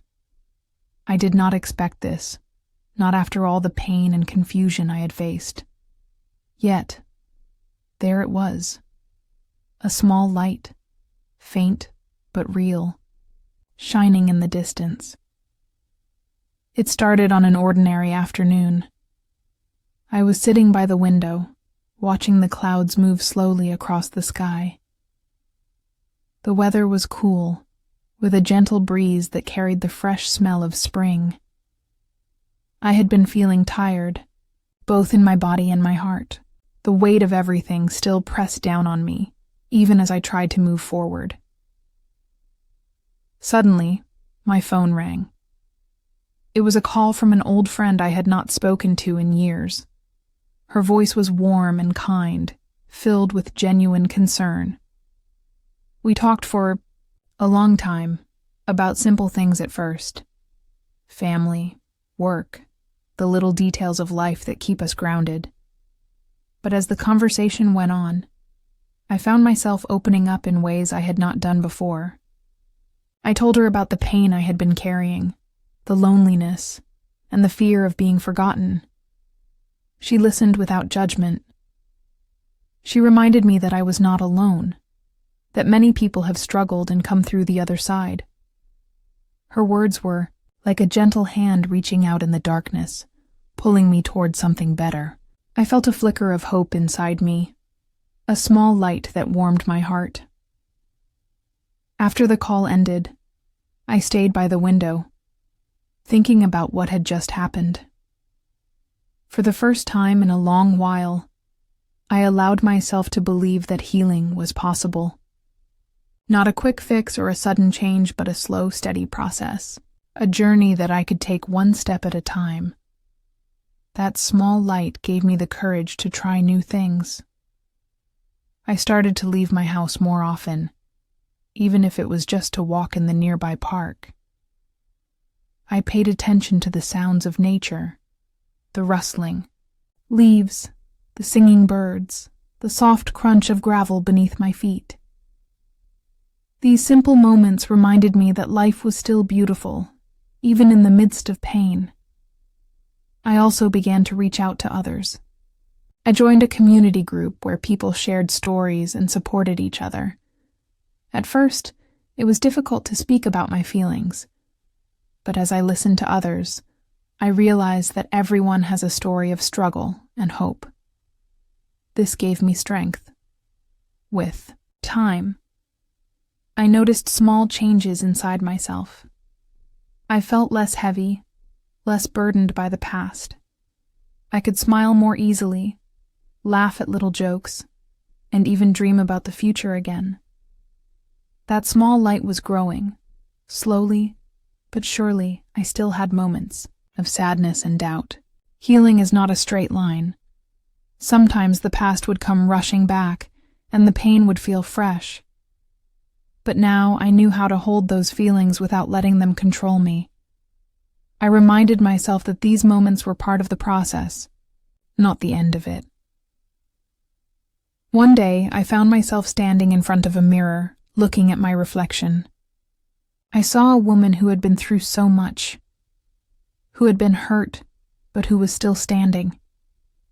A woman who had faced betrayal, loneliness, and fear, but who had found a small light in the darkness. That reflection gave me a quiet strength. I realized that hope does not have to be big or bright to matter. Sometimes the smallest light is enough to guide us through the night. That little spark can grow into something powerful if we give it time and care. I do not know what the future holds for me or for my son. I cannot say if our relationship will heal or if the wounds will remain. But I do know that I have found a small light inside myself, a light of hope, courage, and new beginnings. And that light will guide me, step by step, into whatever comes next. After feeling that small light growing inside me, I knew it was time to begin again. Starting over is not easy. It is like standing at the edge of a wide river, unsure how to cross it. But I was ready to try. I understood that healing is a slow process. It does not happen all at once. Instead, it happens in small, quiet moments. My first step was to create new routines. I wanted to take care of myself in ways I had forgotten. For many years, I had put other people first. My son, my family, my work. Now I needed to put myself first, at least sometimes. This was not selfish. It was necessary. Each morning, I made a simple plan. I woke up early to enjoy the quiet before the day began. I brewed a cup of tea and sat by the window. I looked outside at the trees and the sky. I breathed slowly and tried to let go of all the heavy thoughts. Sometimes I wrote in my journal. I wrote about my feelings, my hopes, and my fears. Writing helped me understand myself better. It was like talking to a trusted friend. I also started to move my body again. I did gentle stretches and walked around my neighborhood. At first, my legs felt weak, and my breath was short. But day by day, my strength returned. The fresh air and sunlight helped lift my spirits. I remembered how good it felt to be alive and moving. I began to cook healthy meals for myself. I had always enjoyed cooking, but recently, it had become a chore. Now, I found joy in choosing fresh vegetables, smelling the spices, and tasting new flavors. Cooking became a way to nourish my body and my soul. In the evenings, I read books that made me feel calm and hopeful. I avoided news or stories that brought sadness or anger. Instead, I chose gentle stories about people finding kindness and courage. Sometimes I listened to soft music or watched peaceful videos of nature. These small acts helped me rest better at night. I also reached out to old friends and made new connections. It was not easy to trust again after the hurt I had felt, but I wanted to open my heart slowly. I joined a local art class where people painted and shared their work. The creative space allowed me to express emotions I could not put into words. I painted scenes of gardens, oceans, and sunsets, places that felt safe and beautiful. Sometimes I felt lonely during this time. Loneliness is a heavy feeling, but I learned to sit with it without running away.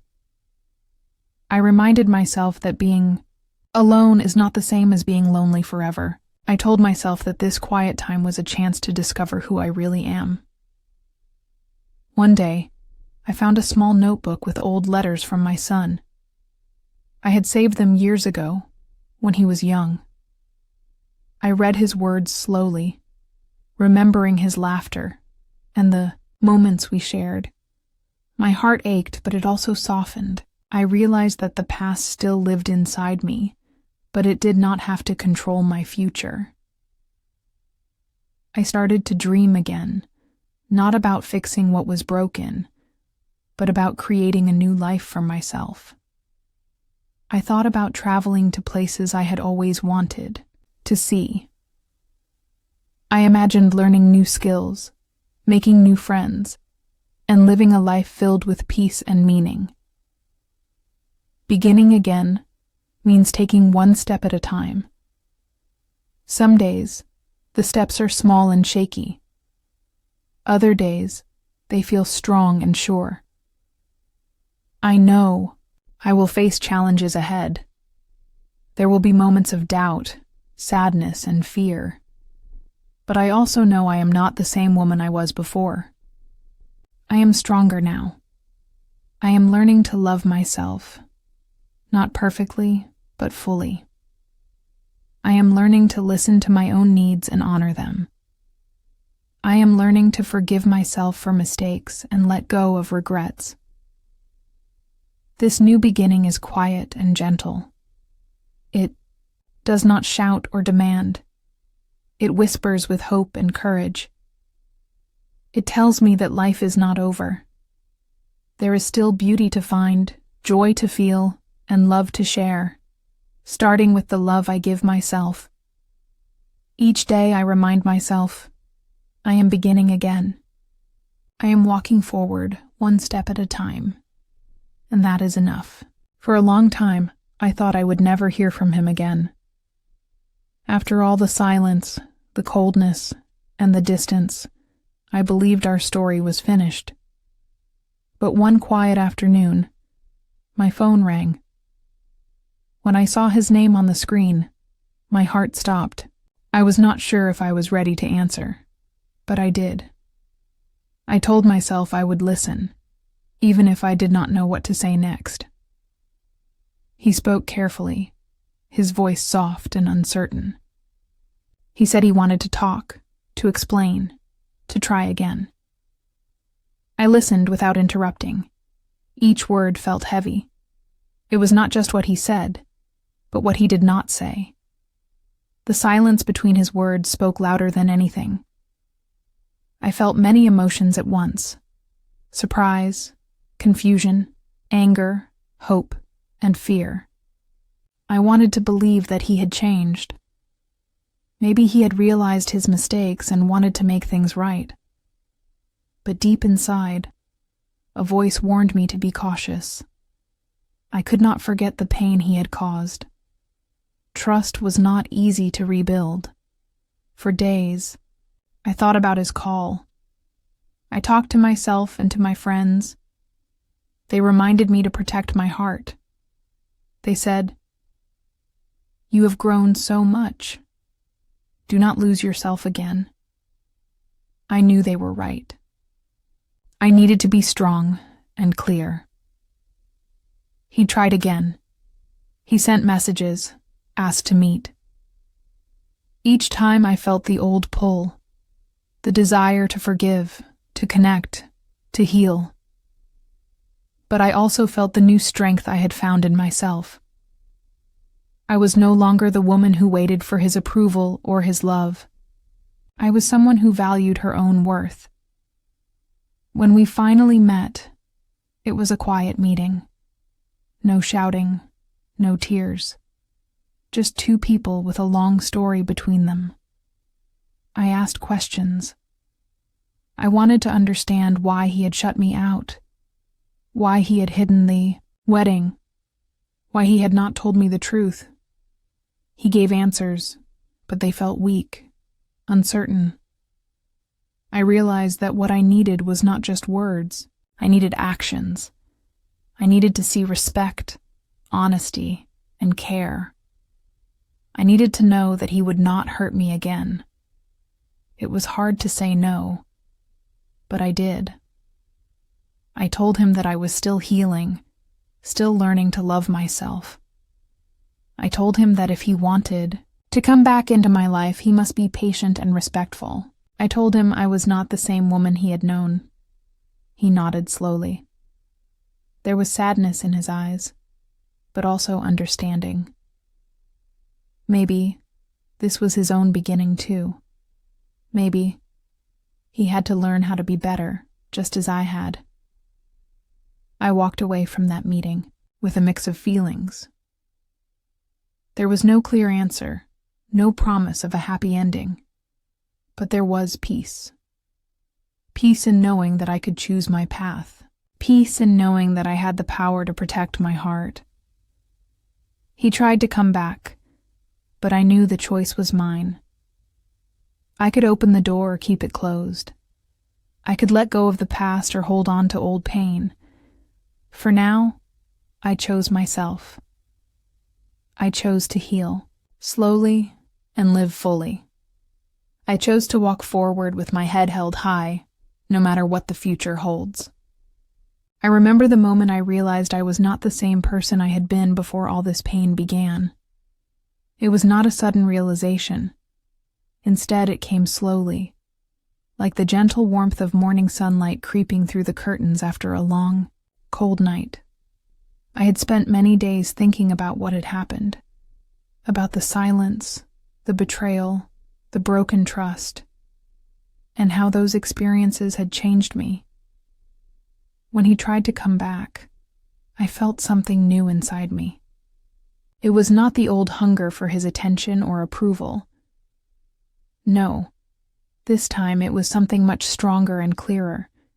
It was the quiet confidence of someone who had faced darkness and found their way into light.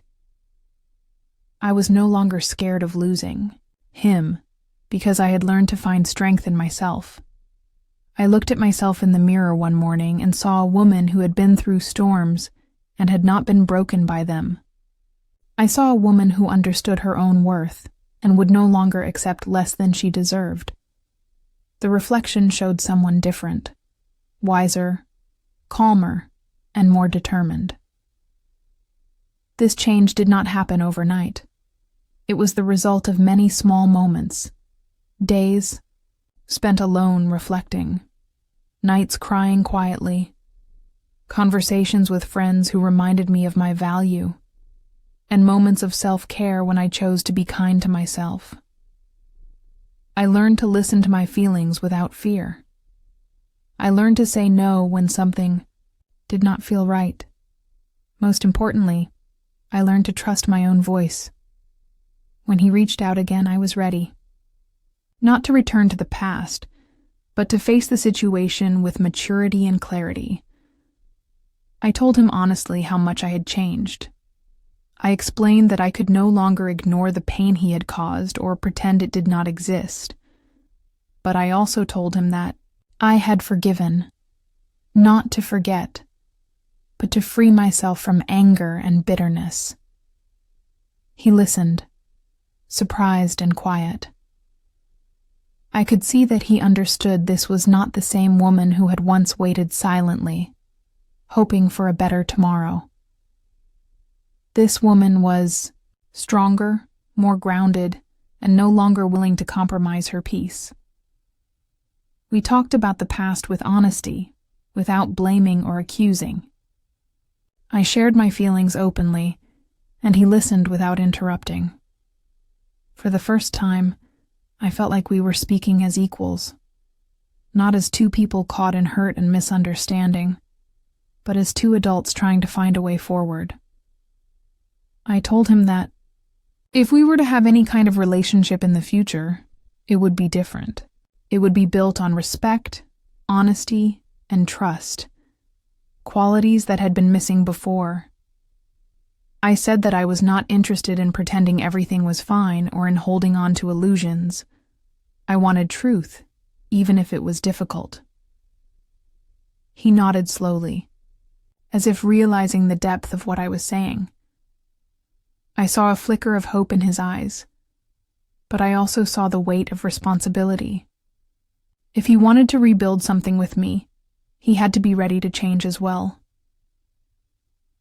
That moment marked a turning point. I felt a quiet power growing inside me, the power to choose my path and set boundaries without fear. I knew that I was not perfect. I had made mistakes too. But I had grown, and that growth gave me a new sense of freedom. I walked away from that conversation feeling lighter, not because everything was solved, but because I had found my voice. I realized that being different now meant embracing my whole story, the pain, the healing, and the hope for what was still to come. I understood that life would always have challenges, but I could meet them with strength and grace. I did not need anyone else to define my worth. I was enough, just as I was. This new self-awareness changed how I saw the world and myself. It gave me courage to face whatever came next, knowing that I had already survived so much, and that I was ready to continue growing. I was different now, and that difference was my greatest gift. After everything that had happened, after the pain and the silence, after the moments of doubt and heartbreak, I came to a very important decision. I chose myself. This choice was not easy, and it was not a sudden moment of inspiration. It was a slow, steady understanding that I deserved peace, respect, and happiness on my own terms. For so long, I had lived with my heart tied to others, hoping, waiting, forgiving. I had wanted to mend broken relationships, to fix what seemed to be falling apart. But now I realized that the greatest love I could give was the love I gave to myself. Choosing myself meant saying no to the patterns that had hurt me. It meant setting boundaries where before I had none. It meant protecting my heart from more pain by being honest about what I would accept and what I would not. I remember sitting quietly in my favorite chair one evening, the soft glow of the lamp casting warm light around the room. I felt a calm I had not known in a long time. For the first time, I was not afraid to be alone with my thoughts. Instead, I welcomed them. I thought about the years of my life that had been shaped by other people's expectations, my son's choices, my family's opinions, my own doubts and fears. I realized I had spent too much time trying to please everyone else and not enough time caring for myself.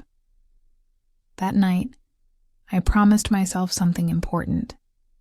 I promised to listen to my own voice first, to follow my own path, even if it was uncertain, to be gentle with my heart, but also strong enough to protect it.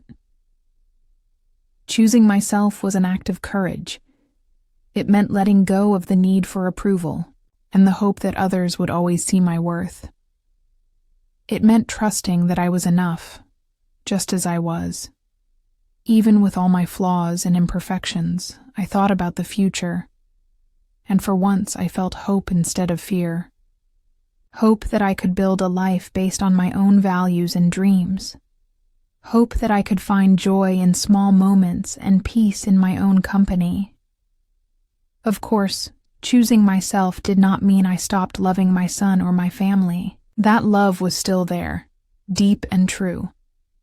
But it meant I would no longer let that love control me or hurt me. It meant I would love from a place of strength, not weakness.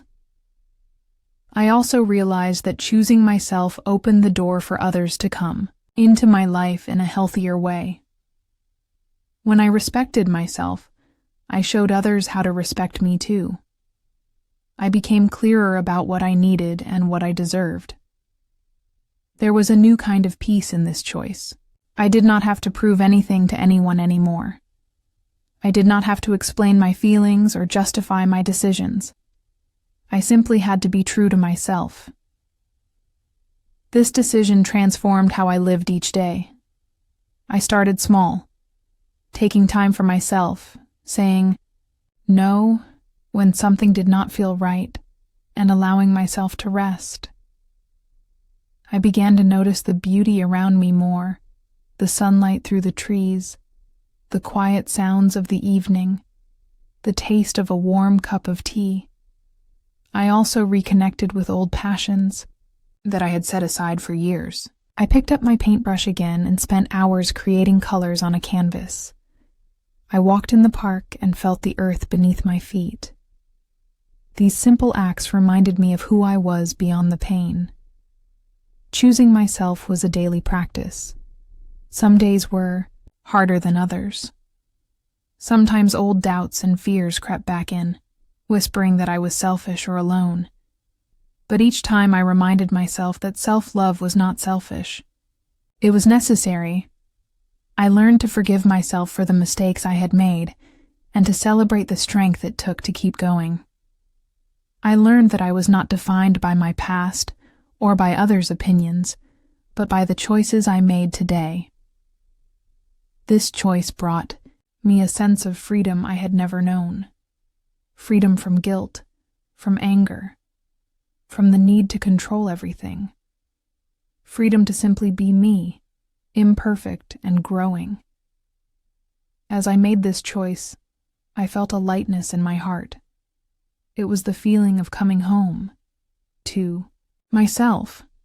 I want to tell you, dear listener, that you can choose yourself too, no matter what your story is, no matter what pain you carry. You have the power to make that choice. It is not always easy, but it is always worth it. Remember, choosing yourself is not about being alone. It is about honoring your own worth, so deeply that you can share your love from a place of wholeness. I chose myself, and in doing so, I found the strength to live my life on my own terms. The morning light came softly through my bedroom window. It was a gentle, golden glow that warmed the room in a quiet way. I woke up slowly, without the heavy weight of yesterday pressing on my chest. For the first time in a long time, I felt calm inside, a deep, peaceful calm that settled over me like a gentle blanket. I sat on the edge of the bed and took a deep breath. The air was fresh, and the silence of the morning was comforting.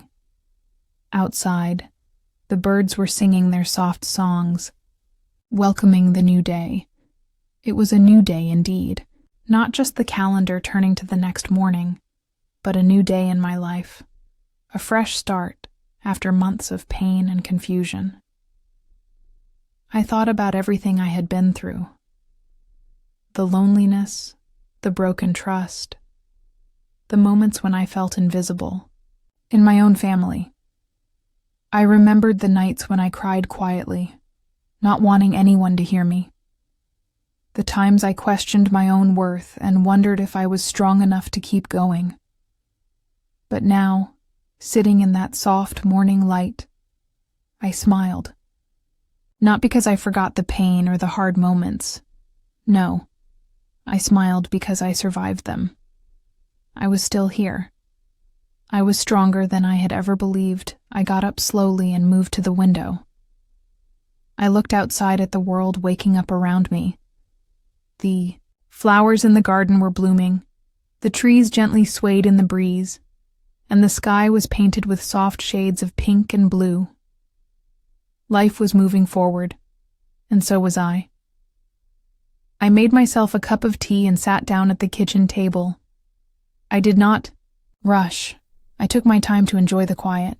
Each sip was warm and soothing.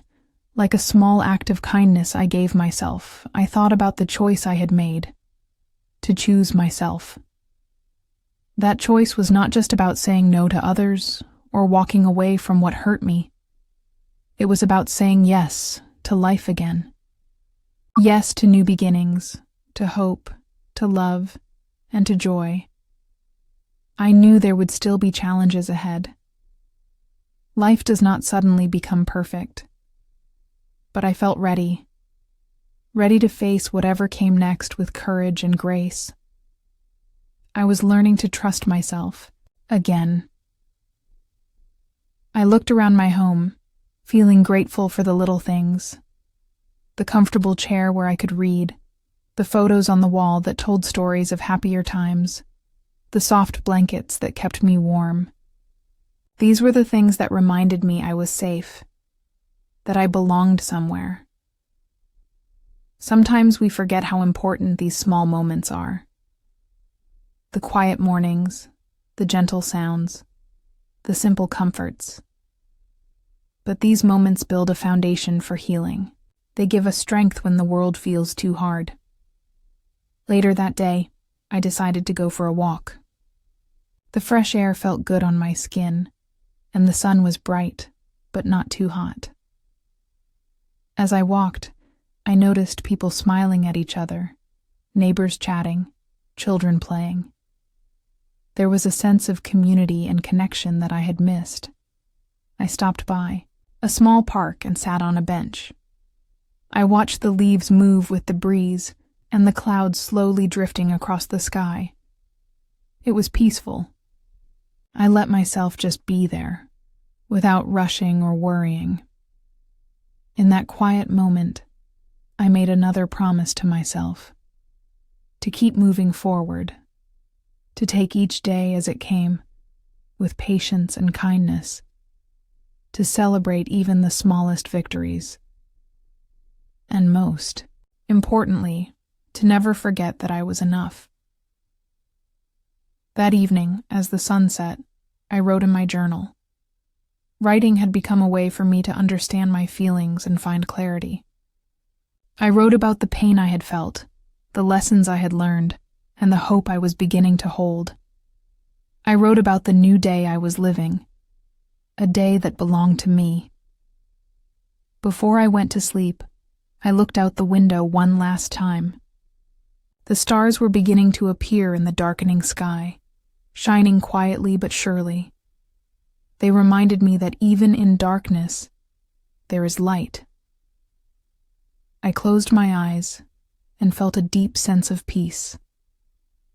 I was ready to face tomorrow. Not because everything was perfect, but because I had found a new strength inside me. This new day was a gift, a chance to live fully, to love deeply, and to be truly free, and I was ready to take it. The next morning felt different from any other morning I had experienced in a long time. There was a quiet stillness around me, but inside, I was full of emotions I could hardly put into words. I knew that I had reached a turning point in my life, a moment where I could finally pause and look back with gratitude, even for the difficult times. I sat at my kitchen table with a warm cup of tea in my hands. The steam curled up slowly and disappeared into the air, and I took a deep breath, feeling the warmth spread through my fingers and into my heart. It was a simple act, but somehow it made me feel grounded. I realized that I needed to say something important, not to anyone else, but to myself. I want to say thank you, I whispered quietly. Thank you for staying with me when I wanted to give up. Thank you for holding on through the darkest days, For so long, I had been angry, hurt, and confused. I blamed others for the pain I felt, for the broken trust, and the silences that echoed between me and my son. But now, I saw something different. I saw the strength that I had found inside myself, the courage to face my fears, to speak my truth, and to choose a new path. I thought about my son, too. Even though he had hurt me deeply by not inviting me to his wedding, I began to understand that his actions came from his own fears and struggles. We are all imperfect, and sometimes the people we love the most hurt us without meaning to. That was a hard truth, but it was also freeing. I thought about my friends who had stood by me, the ones who listened without judgment and held my hand when I needed support. Their kindness was a reminder that I was not alone. Life is not meant to be faced by oneself. We all need others. Sitting there, I realized how important it was to be thankful for the lessons that pain teaches us.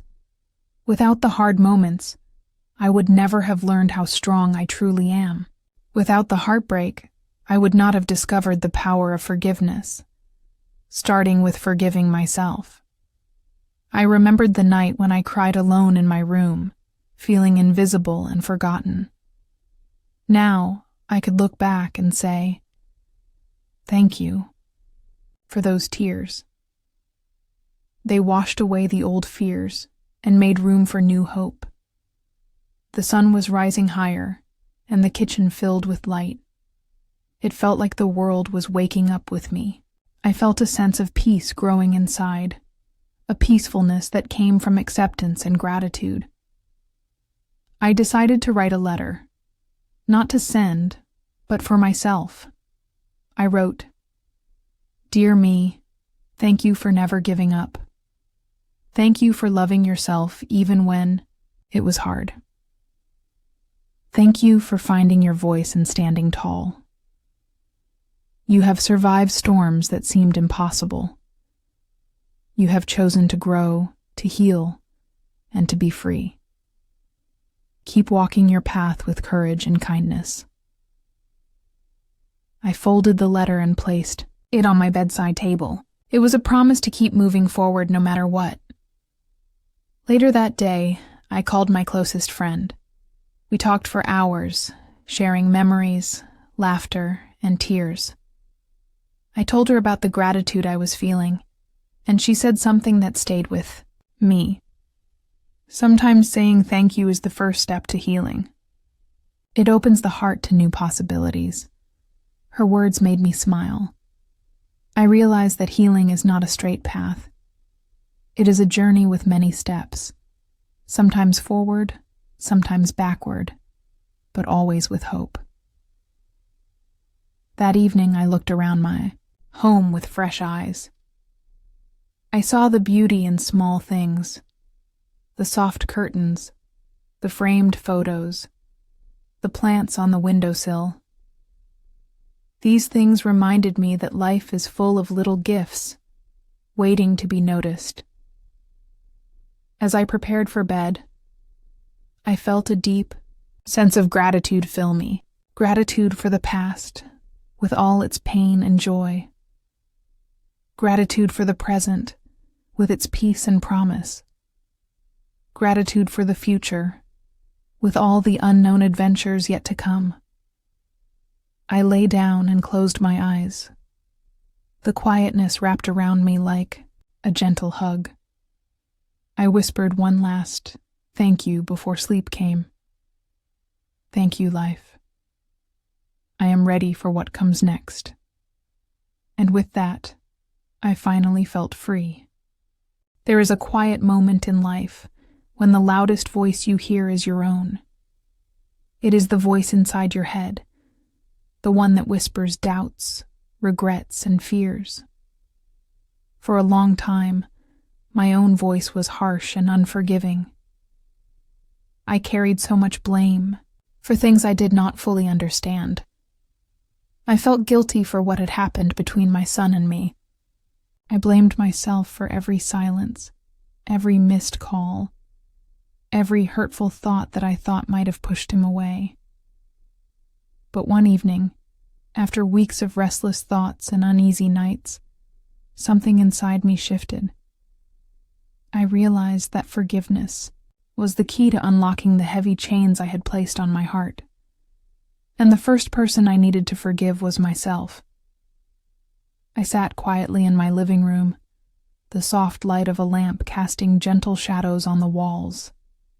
Outside, the world was calm and still. I closed my eyes and took a deep breath, feeling the air fill my lungs and then slowly leave. I whispered softly, "I forgive myself." The words felt strange at first, almost foreign. How could I forgive myself for things I was not even sure I had done wrong? How could I let go of the pain and blame that had been with me for so long? But forgiveness is not about forgetting or excusing mistakes. It is about accepting that we are human. We make choices. Sometimes we fail. Sometimes we hurt others or ourselves. Forgiveness is about kindness, especially toward ourselves. I thought about the moments when I had doubted my worth, the nights I cried alone, feeling like I was not enough, the times I wished I could change the past or fix what was broken. All those moments were part of my story, but they were not the whole story. I remembered the strength I found when I stood up to pain instead of running from it. I remembered the hope that grew slowly, like a small flower pushing through cracked concrete. I remembered how much I had learned about love, patience, and resilience. Saying I forgive myself was not a sudden miracle. It was a quiet, steady choice I made again and again. Every time I felt shame or guilt, I reminded myself that I was doing the best I could with what I had. Every time I felt lost, I chose to believe that I was worthy of kindness, especially from myself. Forgiving myself meant releasing the heavy weight of blame. It meant opening a new space inside where peace could live. It meant understanding that healing is not about being perfect, but about being real. I took out my journal and began to write. I forgive myself for the times I was too scared to speak. I forgive myself for the moments I felt weak. I forgive myself for the mistakes I made. And I thank myself for never giving up. Writing these words made me feel lighter. It was like carrying a heavy bag and slowly setting it down. The pain was still there, but it no longer controlled me. Forgiveness gave me a new kind of freedom. The freedom to love myself fully, even with all my imperfections. It gave me the strength to face the future without fear. That night, as I lay in bed, I felt a calmness I had not known for a long time. The storm inside me had quieted. I knew the journey was not over, but I was ready to move forward with a softer heart. I whispered once more, "I forgive myself.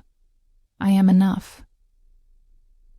And in that simple moment, I found peace. Freedom is a word that means different things to different people. For some, it is the ability to travel far away or to live without rules. For me, freedom was something much deeper. It was the moment I stopped carrying the heavy weight of pain, guilt, and doubt.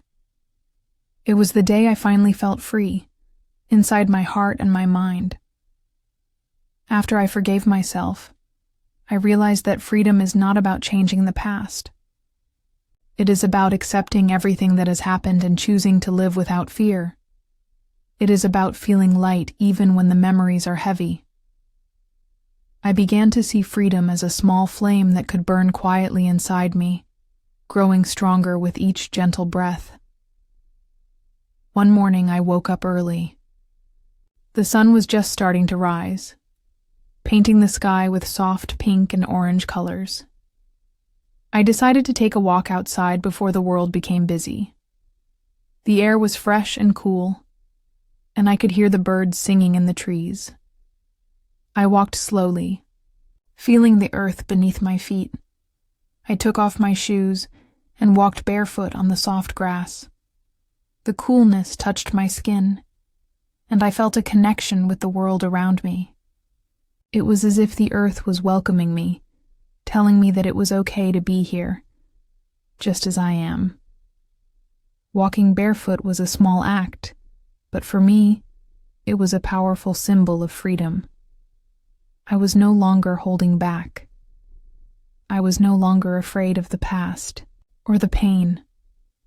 I was simply present, alive, and free. As I walked, I thought about the journey I had traveled. The hurt, the confusion, the long nights of tears. It was all part of me. But it was not all that I was.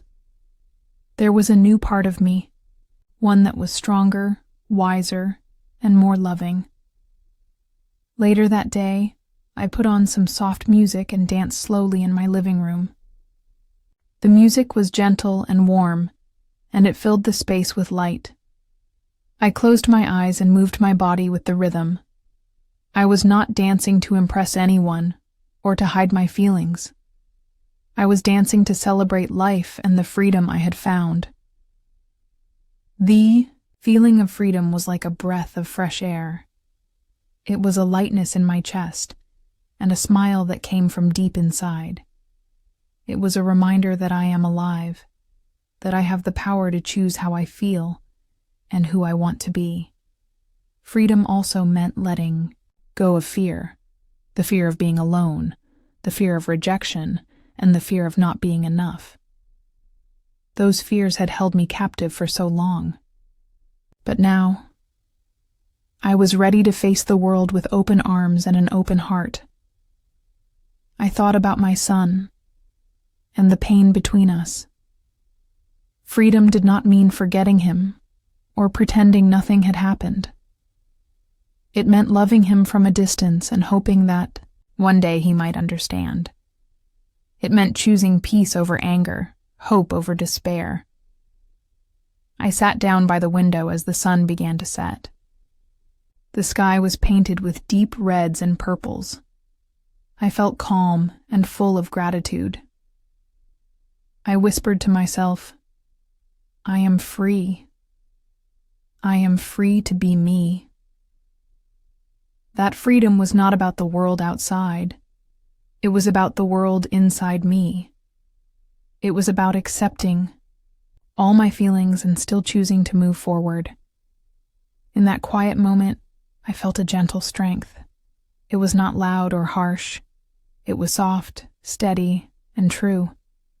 It was the strength of a woman who has survived, who has learned, and who has chosen to live fully. Freedom is not a destination. It is a journey. A slow, gentle journey that begins with a single step. For me, that step was forgiveness. And from there, everything changed. Now, I walk forward with hope in my heart. I know there will be challenges, but I also know that I have the power to face them. I am free. Knowing who I am feels like coming home after a very long journey. It is a feeling of peace and comfort that wraps around me gently, like a warm blanket on a cold night. For many years I was lost in a storm of doubts, fears, and questions. I was not sure if I was good enough, if I mattered, or if I could ever be truly happy. But now, after everything I have lived through, I finally know who I am. I am a woman who has faced pain and still found the courage to keep going. I am not perfect, and I do not need to be. I have made mistakes, but I have also learned from them. I have cried many tears, but I have also smiled through the tears.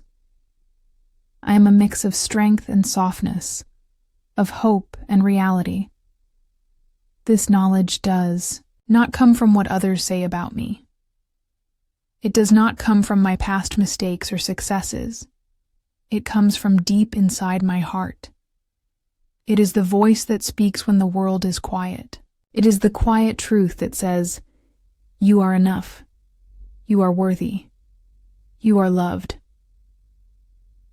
For a long time, I tried to find my value in other people's approval. I wanted my son to respect me.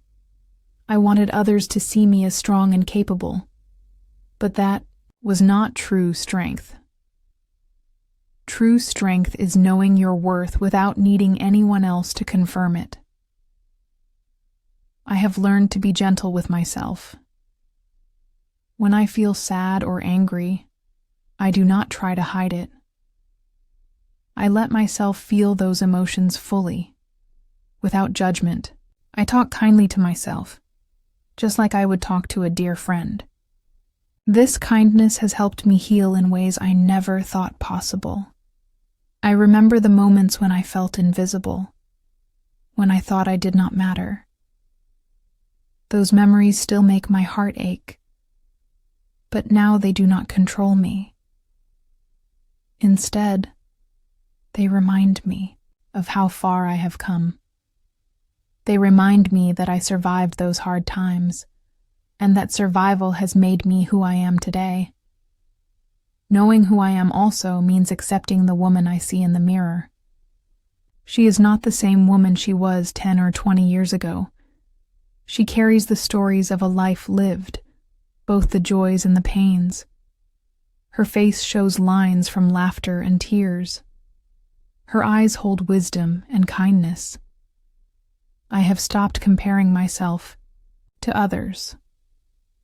I have stopped trying to live a life that someone else expects. Instead, I am building a life that feels true to me. I am learning to say no when something does not feel right. I am learning to say yes to new opportunities that bring me peace and joy. This journey to self-knowledge has not been easy. It took time, patience, and a lot of quiet reflection. I spent hours alone, thinking about my past, my choices, and my dreams. Sometimes I felt afraid to face the truth, but I knew it was necessary. I found strength in small moments, like watching a sunrise, reading a good book, or listening to music that touched my soul. I found comfort in the support of friends who listened without judgment. And most importantly, I found hope in myself. Now, I wake up each day with a sense of purpose. I know what matters to me, and I do not let fear stop me. I make choices that honor my feelings and my values. I am learning to trust myself again. I am also learning to love myself. Not because I am perfect, but because I am human. Because I have a heart that beats with courage and a spirit that will not be broken. Knowing who I am means I can face the future with open eyes. I am not afraid of what might come, because I believe in my ability to handle it. I know that I will continue to grow, to change, and to become even stronger. This knowledge gives me peace. It gives me freedom. It allows me to live fully, without hiding or pretending. I am enough. I am worthy. I am loved. And with that truth in my heart, I am ready for whatever comes next. As I sit here now, looking back on all that has happened, I feel a deep need to share something important with you, something that I hope will stay with you long after this story ends. This journey I have taken, the pain, the hope, the strength, it is not just my story. It is a story many of us live, though in different ways. And if you are listening right now, I want you to know that you are not alone. Life sometimes brings us moments that shake us to our core, Moments when people we love do not treat us the way we hoped or expected. Moments when we feel invisible, unimportant, or forgotten. I know those feelings well. They can hurt deeply. They can make us question our worth. But please, hear me now. Your value is not determined by anyone else's actions or opinions. Your worth is inside you, always there, even when you cannot see it. In this story, I walked through heartbreak, confusion, and betrayal. I faced the pain of being excluded by my own son. I felt the sting of secrets and the coldness of silence. Yet through all of that, I found a truth that changed everything. I found myself. It is easy to forget who we really are when the world feels heavy. It is easy to lose sight of hope when the nights are long and lonely. But I want to tell you, gently but firmly, that inside you lies a strength you may not yet know. That strength will carry you through the darkest times. Do not be afraid to feel your emotions. Cry when you need to cry.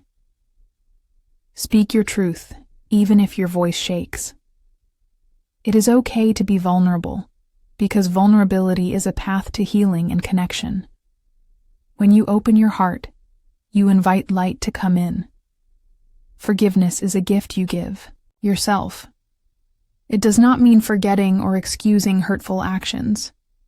It means freeing your heart from the heavy chains of anger and resentment. Forgiveness is a quiet power that heals wounds and opens space for peace. And most importantly, choose yourself. Choose to care for your own heart and soul. Choose to be kind to yourself, especially when you feel unkind inside. You deserve your own love and respect. Remember, life is a journey filled with ups and downs. You will face challenges, yes, but you will also find moments of joy, love, and beauty. Hold on to those moments. Let them remind you that life is worth living fully. You have the power to write your own story. You can choose to rise after every fall. You can choose to heal and grow. You can choose to be proud of who you are. If this story has touched your heart, I hope it has also reminded you of your own inner strength. I hope it has given you a little light in a dark moment. And I hope you will carry that light forward, sharing it with others who need it. Thank you for listening to my story. Thank you for allowing me to share a part of my life with you. Before we say goodbye, please remember to be gentle with yourself. Life is not always easy, but you are stronger than you think. If you feel moved by this story, please subscribe. There are many more stories to come. Stories of hope, courage, and the quiet power within us all. And I have saved something truly special just for you tomorrow. For now, take a deep breath. Feel your heart beating. Know that you are enough. You are loved. You are not alone. Thank you from the bottom of my heart.